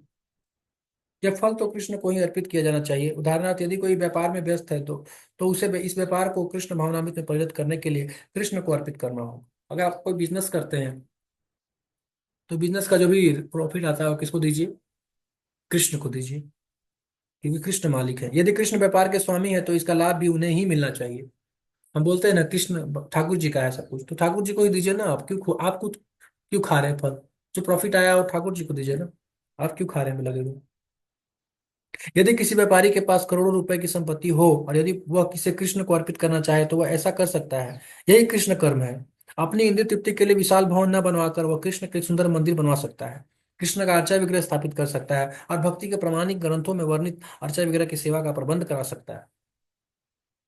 तो कितना अच्छा तरीका है पैसे को यूटिलाइज करने का। पैसा है कमाइए, पैसा खूब कमाइए, पैसा कमाना है कमाइए। भगवान का मंदिर बनाइए ना, अपना महल मत बनाइए, अपने लिए भवन मत बनाइए, भगवान के लिए मंदिर बनाइए। भगवान का अर्चा विग्रह स्थापित कीजिए, सेवा करवाइए। यह सब कृष्ण कर्म है। मनुष्य को अपने कर्म फल में लिप्त नहीं होना चाहिए, फिर तो उसे कृष्ण को अर्पित करके बची हुई वस्तु को केवल प्रसाद रूप में ग्रहण करना चाहिए। प्रसाद खाना चाहिए हमको, भोग नहीं। भगवान के लिए भोग है, हमारे लिए प्रसाद है। ये दो चीज बड़ा इंपॉर्टेंट है। भोग भगवान के लिए है, प्रसाद हमारे लिए है। यदि कोई कृष्ण के लिए विशाल भवन बनवा देता है और उसमें कृष्ण का अर्च विग्रह स्थापित करता है तो उसमें उसे रहने की मनाही नहीं रहती कि, लेकिन कृष्ण को ही इस भवन का स्वामी मानना चाहिए। और है ना, अपने घर में भी मंदिर बना सकते हैं आप। यह कृष्ण भावनामृत है, किंतु यदि कोई कृष्ण के लिए मंदिर नहीं बना सकता तो वह कृष्ण मंदिर की सफाई में तो लग सकता है। सफाई कीजिए, आके झाड़ू मारिए कृष्ण मंदिर में। यह भी कृष्ण कर्म है। वह बगीचे को देखभाल कर सकता है, हाँ? बगीचा बनाइए, तुलसी गार्डन बनाइए, फूल उगाइए। आपके पास जमीन होता है थोड़ा बहुत, हर किसी के पास, गरीब से गरीब व्यक्ति के पास। उस जमीन में फूल उगाइए, तुलसी तुलसी उगाइए, भगवान को ऑफर कीजिए। मत परमः शब्द उस व्यक्ति के लिए आता है जो अपने जीवन का परम लक्ष्य भगवान कृष्ण के परम धाम में उनकी संगति करना चाहता है। ऐसे व्यक्ति चंद्र सूर्य या स्वर्ग जैसे उच्चतर लोकों में अथवा इस ब्रह्मांड के उच्चतम तथा स्थान ब्रह्मलोक तक में भी जाने का इच्छुक नहीं रहता है। तो चंद्रलोक नहीं जाना चाहता है भक्त। भक्त को कोई मतलब नहीं है कि मून मिशन, कब जाएंगे मून, कोई मतलब नहीं। उसको तो भगवत धाम जाना है। उसे इस तनिक भी इच्छा नहीं रहती। उसकी आसक्ति तो आध्यात्मिक आकाश में जाने में रहती है। आध्यात्मिक आकाश में भी वह ब्रह्म ज्योति साधन में प्राप्त करके भी संतुष्ट नहीं रहता, क्योंकि वह तो सर्वोच्च आध्यात्मिक लोक में जाना चाहता है, जिसे कृष्ण लोक या गोलोक वृंदावन कहते हैं। उसे इस लोक का पूरा ज्ञान रहता है, तब वह अन्य किसी लोक को नहीं जाता, वो नहीं चाहता। जैसा कि मद भक्त शब्द सूचित होता है, वो भक्ति में पूर्णतः रत रहता है। विशेष रूप से वह श्रवण कीर्तन स्मरण पाठ सेवन अर्चन वंदन दास्यम साख्यम आत्मनिवेदन भक्ति के इन 9 साधनों में लगा रहता है। मनुष्य चाहे तो इन 9 साधनों में रत रह सकता है, अथवा 8 में, 7 में, नहीं तो कम से कम एक में तो रत रह सकता है। तब वह निश्चित रूप से कृतार्थ हो जाएगा। श्रवणम कीर्तनम स्मरणम पाठ सेवनम अर्चनम वंदनम दास्यम साख्यम आत्मनिवेदनम, ये 9 भक्ति के अंग है। इसमें से 9 आप चाहे तो 9 कर सकते हैं, या 8 कीजिए, या 7 कीजिए, या फिर एक, कोई भी एक कीजिए, लेकिन जरूर कीजिए। श्रवणम कीर्तनम में से कोई ना एक भक्ति जरूर करना चाहिए। अभी हम भगवान से जुड़े रहेंगे। संग वर्जिता शब्द महत्वपूर्ण है। मनुष्य को चाहिए कि ऐसे लोगों से संबंध तोड़ ले जो कृष्ण के विरोधी हैं। नास्तिक लोगों के साथ मत रहिए, मटरिस्टिक लोगों के साथ मत रहिए। न केवल नास्तिक लोग कृष्ण के विरुद्ध रहते हैं, अपितु वे भी जो सकाम कर्म तथा मनोधर्म के प्रति आसक्त रहते हैं, या जो सकाम कर्मी लोग हैं, जो कुछ भौतिक इच्छा रखते हैं, इंद्र तृप्ति, स्वर्ग जाना है, ऐसे लोग साथ मत रहिए। स्वर्गकामी, क्योंकि ऐसे लोग की संगति बिल्कुल खराब है। मनोधर्मी, मानसिक चिंतन करने वाले लोग, ऐसे लोगों के साथ भी मत रहिए, जो भगवान को मानसिक चिंतन से प्राप्त करना चाहते हैं। संग छोड़ दीजिए, तुरंत छोड़ दीजिए। सकाम कर्म मनोधर्म से आसक्त वाले व्यक्ति से दूर रहना चाहिए। मनुष्य को चाहिए कि अनुकूल भाव से कृष्ण के विषय में सोचे और उन्हीं के लिए कर्म करे, प्रतिकूल भाव से नहीं। अनुकूल भाव से सोचना चाहिए। अब कंस कृष्ण का शत्रु था। वो कृष्ण के जन्म से ही उन्हें मारने की तरह तरह की योजनाएं बनाता रहा, किंतु असफल होने के कारण वह सदैव कृष्ण का चिंतन करता रहा। इस तरह सोचते जागते काम करते हुए सदैव कृष्ण भावना भावित रहा, किंतु उसकी वह कृष्ण भावना अनुकूल न थी। अतः 24 घंटे कृष्ण का चिंतन करते रहने पर भी वह असुर ही माना जाता रहा और अंत में कृष्ण द्वारा मार डाला गया। जो प्रतिकूल भाव से कृष्ण का चिंतन कर रहा था कंस, और लेकिन कृष्ण ने उसको मार करके मुक्ति दे दिया। तो मोक्ष मिल गया, लेकिन भक्त ही नहीं मिला। निसंदेह कृष्ण द्वारा वध किए गए व्यक्ति तुरंत मोक्ष मिल जाता है, किंतु शुद्ध भक्त का उद्देश्य यह नहीं है। हमारा उद्देश्य ये नहीं है। हमारा तो उद्देश्य सेवा है। शुद्ध भक्त मोक्ष को भी कामना नहीं करता। वह सर्वोच्च लोग गोलोक वृंदावन में भी नहीं जाना चाहता। वह उसका एक उद्देश्य कृष्ण की सेवा करना, चाहे वह जहां भी रहे। तो भक्त क्या चाहता है कि मुझे सेवा मिले, चाहे मैं कहीं भी रहूं, गोलोक में रहूं या फिर स्वर्ग में रहूं या फिर नरक में रहूं, मुझे भगवान की सेवा मिले।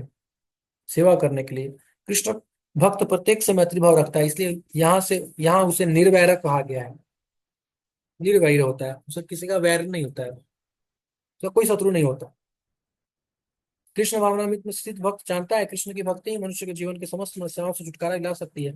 उससे इसका व्यक्तिगत अनुभव रहता है, फलता हुआ इस प्रणाली को कृष्ण भावनामृत को मानव समाज में प्रचारित करना चाहता है। भगवत भक्तों का इतिहास साक्षी है कि ईश्वर चेतना का प्रचार करने में कई बार भक्तों को अपने जीवन के संकटों में डालना पड़ता है। सबसे उपयुक्त उदाहरण जीसस क्राइस्ट का है। उन्हें भक्तों ने सूली पर चढ़ा दिया, किंतु उन्होंने अपना जीवन कृष्ण भावनामृत के प्रसार में उत्सर्ग किया। निस्संदेह यह कहना कि वे मारे गए ठीक नहीं। इसी प्रकार भारत में भी अनेक अनेक उदाहरण है, यथा प्रहलाद महाराज, ठाकुर हरिदास।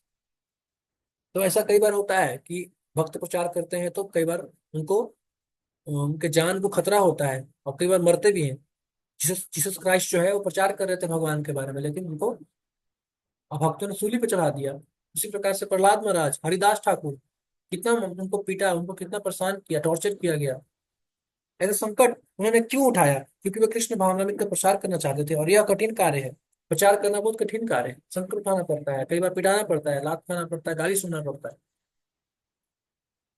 क्योंकि वे कृष्ण भावना भावित व्यक्ति जानता है कि मनुष्य कृष्ण के साथ अपने संबंध को भूलने के कारण ही कष्ट भोग रहा है। वो जानता है कि दुखी क्यों है हर व्यक्ति। दुख का कारण क्या है? दुख का कारण है कृष्ण को भूलना। और जब हम प्रचार करते हैं तो हम उनको वापस सुखी बना सकते हैं। प्रचार करके कृष्ण के बारे में बताएंगे तो सुखी हो जाएंगे वो।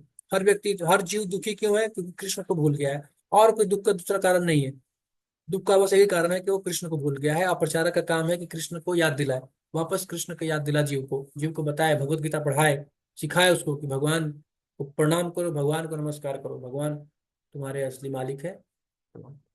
मतलब मानव समाज की सबसे बड़ी सेवा होगी कि अपने पड़ोसी को समस्त भौतिक समस्याओं से उबारा जाए। इस प्रकार शुद्ध भक्त भगवान की सेवा में लगा रहता है, तभी वो हम समझ सकते हैं कृष्ण उन लोगों पर कितने कृपालु हैं जो उनकी सेवा में लगे रहकर उनके लिए भी सही प्रकार के कष्ट रहते हैं। अतः ये निश्चित है कि ऐसे लोग इस शरीर को छोड़ने के बाद परम धाम को प्राप्त होते हैं। तो प्रचारक अवश्य भगवत धाम जाएगा, चाहे कोई जाए न जाए, परम धाम प्रचारक जरूर जाएगा, क्योंकि वो भगवान के लिए कष्ट सह रहा है। भगवान के लिए अपमान, पिटाई, लात जूता जो भी है सब सह रहा है भगवान के प्रचार के लिए। तो ऐसा व्यक्ति जरूर जाएगा जो भगवान के लिए इतना कष्ट रहा है।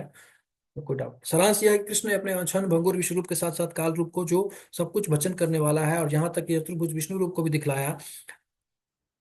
इस तरह कृष्ण इन समस्त स्वरूपों के उद्गम है। ऐसा नहीं कि वे आदि विश्व रूप या विष्णु की ही अभिव्यक्ति हैं। ऐसा नहीं कृष्ण विश्व रूप से आए हैं या विष्णु से आए हैं, नहीं, बिल्कुल भी नहीं, गलत है, ये बिल्कुल गलत है। कृष्ण से आए हैं सब। कृष्ण से विराट रूप आ रहे हैं, कृष्ण से विष्णु आ रहे हैं। वे समस्त रूपों के उद्गम है। विष्णु तो हजारों लाखों है, लेकिन भक्त के लिए कृष्ण का कोई अन्य रूप उतना महत्वपूर्ण है जितना कि मूल श्याम सुंदर रूप। तो श्याम सुंदर कृष्ण जो है वो एक ही है, और उनका रूप बहुत सुंदर है। और भगवान, भक्त जो है केवल वही रूप देखना चाहता है। विष्णु तो हजारों हैं, कई विष्णु हैं, गर्भदेव साई विष्णु, क्षीरोद साई विष्णु, ये विष्णु वो विष्णु, बहुत सारे विष्णु हैं। ब्रह्म संहिता में कहा गया है कि जो प्रेम या भक्ति भाव से कृष्ण के श्याम सुंदर रूप के प्रति आसक्त है, वे सदैव उन्हें अपने हृदय में देख सकते हैं। श्याम सुंदर रूप को देखना चाहते हैं भक्त, श्याम सुंदर, और कुछ भी नहीं देख सकते। अतः मनुष्य को समझना चाहिए कि इस 11वें अध्याय का तात्पर्य यही है कि कृष्ण का रूप ही सर्वोपरि है एवं परम सार है। पूरा रूप दिखाया भगवान को, भगवान ने सब कुछ दिखा दिया विष्णु अर्जुन को। लेकिन लास्ट में क्या दिखा, लास्ट में क्या पता चला कि अर्जुन को क्या पसंद आया? भगवान का वो दो भुज रूप ही पसंद आया। बाकी विश्व रूप देख करके इस संसार के लोगों के लिए बड़ा कोई चमत्कार जो है बड़ा वो लगता है कि वाह, चमत्कार देख के बड़ा खुश हो जाता है। लेकिन शुद्ध भक्त के लिए चमत्कार कुछ भी नहीं है। शुद्ध भक्त चमत्कार पे ध्यान नहीं देता है, वो बोलता है क्या है सब जादूगरी, सब तो संसार में चलते रहते हैं। वो भगवान के मूल रूप को देखना चाहता है, आदि रूप को, दो भुज रूप को, श्याम सुंदर बांसुरी बजाने वाले रूप को देखता है। और वही आदि रूप है। कृष्ण से सारे अवतार आए हैं, कृष्ण ही सभी अवतारों के स्रोत हैं। और कृष्ण का रूप सर्वोपरि है। कृष्ण सर्वोपरि, सबसे श्रेष्ठ है, सबसे बड़े हैं, सबसे श्रेष्ठ है, सबसे उत्तम है। भगवान कृष्ण, राधा रानी, राधा रानी के कृष्ण सबसे सुंदर है, सबसे बेस्ट है। यही 11वें अध्याय का सार है। हरे Krishna.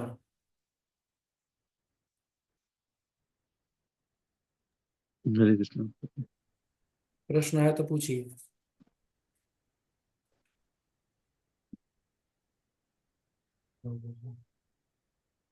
Any question, any doubt, any confusion?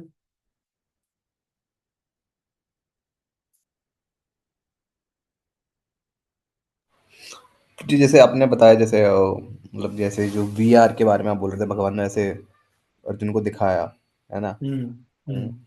और एक आपने ऐसे बोला कि जैसे जो भगवान का ये वाला रूप है, इसमें भगवान हम्म। एक्सप्लेन करते हैं कि ऊपर के लोग भगवान के सिर हैं और नीचे के लोग हम्म। भगवान के पैर हैं।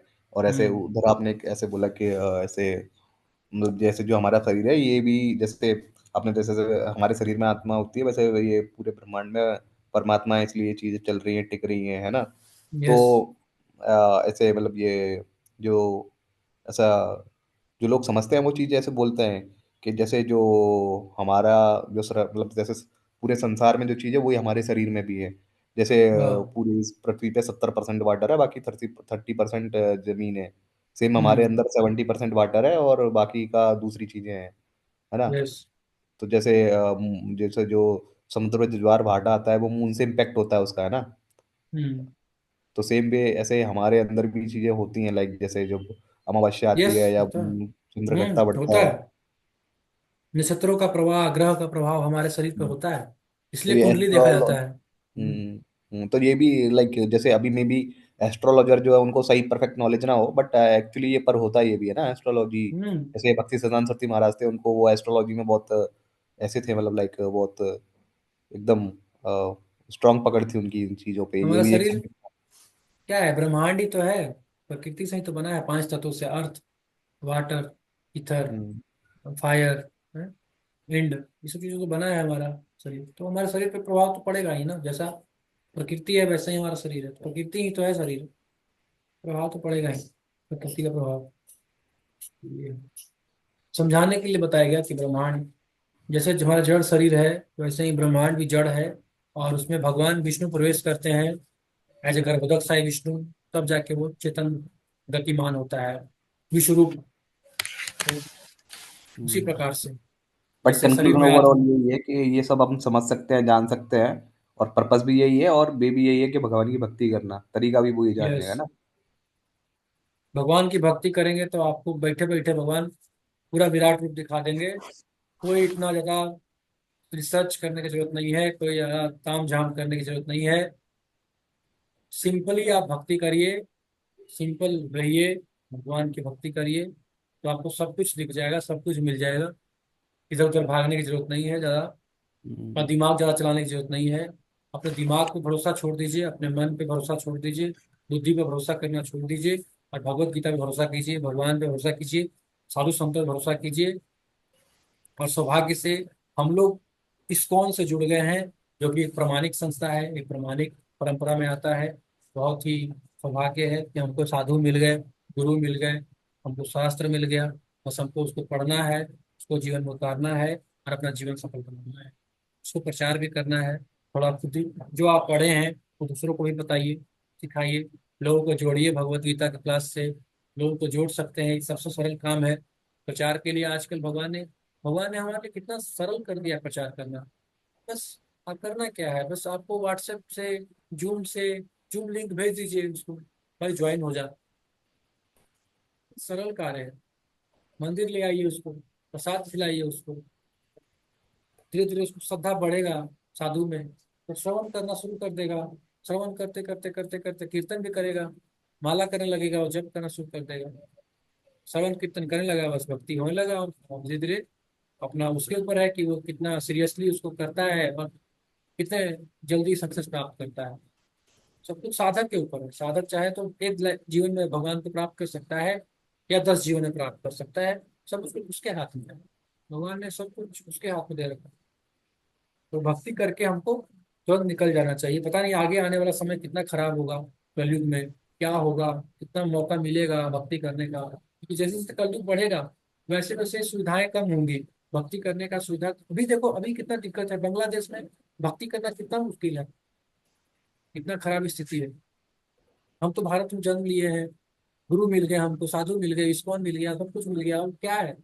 हमको भक्ति करना चाहिए, रगड़ देना चाहिए अपना माला वाला बढ़िया से एकदम अच्छे से। चैंटिंग अटेंटिव हियरिंग, नोट्स बना करके पूरा बढ़िया से उसको पढ़ना, एक लाइन को अच्छे से समझना। अभी हम गीता समरी कर रहे हैं, गीता समरी रूप में कर रहे हैं। इसके बाद नेक्स्ट लेवल में आप लोग सब आएंगे तो हम गीता को बढ़िया से पढ़ेंगे, एक एक श्लोक पे गीता भूषण टीका के साथ, प्रभुपाद के टीका के साथ पढ़ेंगे उसको, और अच्छे से समझेंगे उसको, और रिलीज करेंगे नेक्स्ट लेवल में। तो ये हमको अपॉर्चुनिटी मिला है, इसको हमको फायदा उठाना चाहिए। साथ में मिल करके बोधयंता परस्परम कथयंती क्षमा नित्यम तुष्यंती च रमनचिता। भगवान क्या बोल रहे हैं कि मेरा भक्त क्या करते हैं, मेरे बारे में सुनते हैं। बोधयंता परस्परम कथयंत क्षमा नित्यम तुष्यंती च रमन्ति च। मेरे बारे में सुनते हैं, बोलते हैं, कथन करते हैं, और रमन करते हैं। ऐसी ही चर्चा करते हैं आपस में, भगवत गीता भागवत का चर्चा करके भक्त लोग संतुष्ट रहते हैं, खुश रहते हैं, आनंद में रहते हैं, भगवान के बारे में चर्चा करते हैं। हमारा हमारा एंजॉयमेंट क्या है? हमारा एंजॉयमेंट ये है, मटेरियलिस्टिक लोग का एंजॉयमेंट फिर सिनेमा है। सिनेमा देखने जाएंगे, लड़की छेड़ेंगे, बाहर घूमने जाएंगे। हमारा क्या एंटरटेनमेंट है? हमारा एंटरटेनमेंट ये है, हम भगवान की कथा को श्रवण करते हैं, डिस्कशन करते हैं, धाम घूमने जाते हैं, धाम का दर्शन करते हैं, प्रसाद खाते हैं। ये हमारा एंटरटेनमेंट है, और हमारा एंटरटेनमेंट बहुत अच्छा है। अभी भी खुश, और मरने के बाद भी भगवत धाम फर्स्ट क्लास है।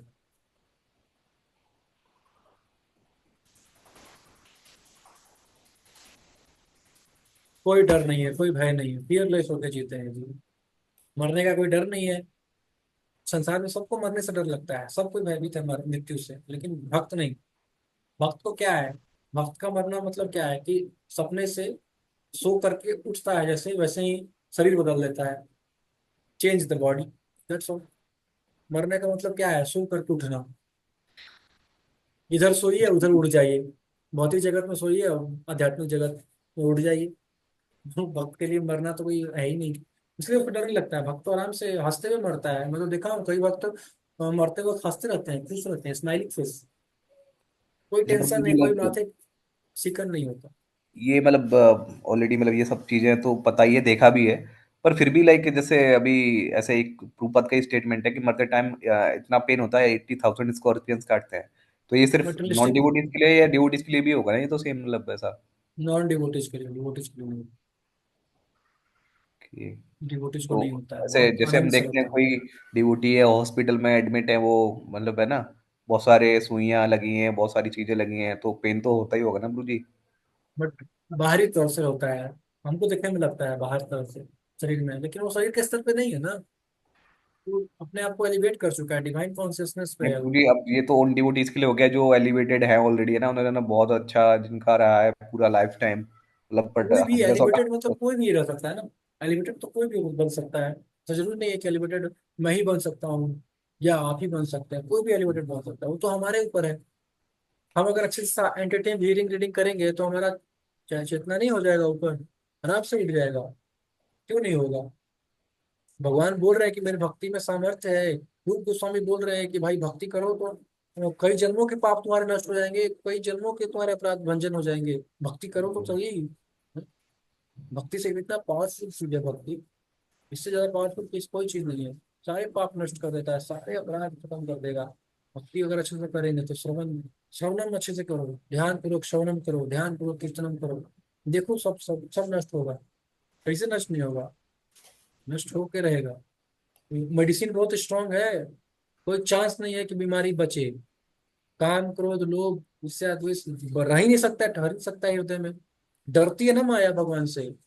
भगवान जहाँ रहते हैं माया वहां ठहर नहीं सकती है, तुरंत भागती है वहां से। भगवत गीता, भागवत में भगवत गीता में प्रभुपाद लिखते हैं कि माया जो है वो शर्म आता है माया को भगवान के सामने खड़े होने से, तुरंत वहां से दूर चली जाती है। इसलिए भक्ति करने से भगवान आएंगे हमारे हृदय में और माया दूर जाएगी। माया रह ही नहीं सकती है वहां पे, गंदगी वहां रह ही नहीं सकता है जहाँ पे भक्ति है भगवान का, संभव ही नहीं। तो ऐसा ना सोचिए कि भक्ति, तब जो भी भक्ति कर रहा है वो एलिवेटेड हो रहा है धीरे धीरे, और उसको बॉडली प्लेटफॉर्म से ऊपर उठ रहा है वो। एक्सटर्नली लग सकता है कि वो दुख में है, लेकिन इंटरनली वो दुखी नहीं रहता है, वो खुश रहता है, आनंद में रहता है। चाहे उसको 50 सुई क्यों ना लगे हो बॉडी में, फिर भी उसको जय पताका महाराज जी क्या वो दुखी है नहीं। तो कोई भी, यहाँ तक कि मैंने बहुत सारी माताओं को देखा है, दमयंती माता जी भी वृंदावन में शरीर छोड़ी परम पूज्य लोकनाथ महाराज के सामने। तो ऐसे कई माताएं हैं, कैसी क्या भक्ति करती हैं वो। 18 साल 10 साल 15 साल में इतना अच्छा भक्ति की कि वो भक्तधाम चली गई। तो हमारे सही। भक्ति पर निर्भर करता है सब कुछ। भक्ति किसी चीज पर डिपेंडेंट नहीं है, और भक्ति पर निर्भर करता है कि कितना हम तीव्र भक्ति करते हैं, कितना हम अच्छे भक्ति करते हैं। उस पर सब कुछ निर्भर करता है। अगर हम तीव्र भक्ति करेंगे, अच्छा श्रवण करेंगे, तो हम देखेंगे कि बहुत ही जल्दी हम सिद्धि प्राप्त कर लेते हैं, बहुत जल्दी हमको प्रेम प्राप्त हो जाता है।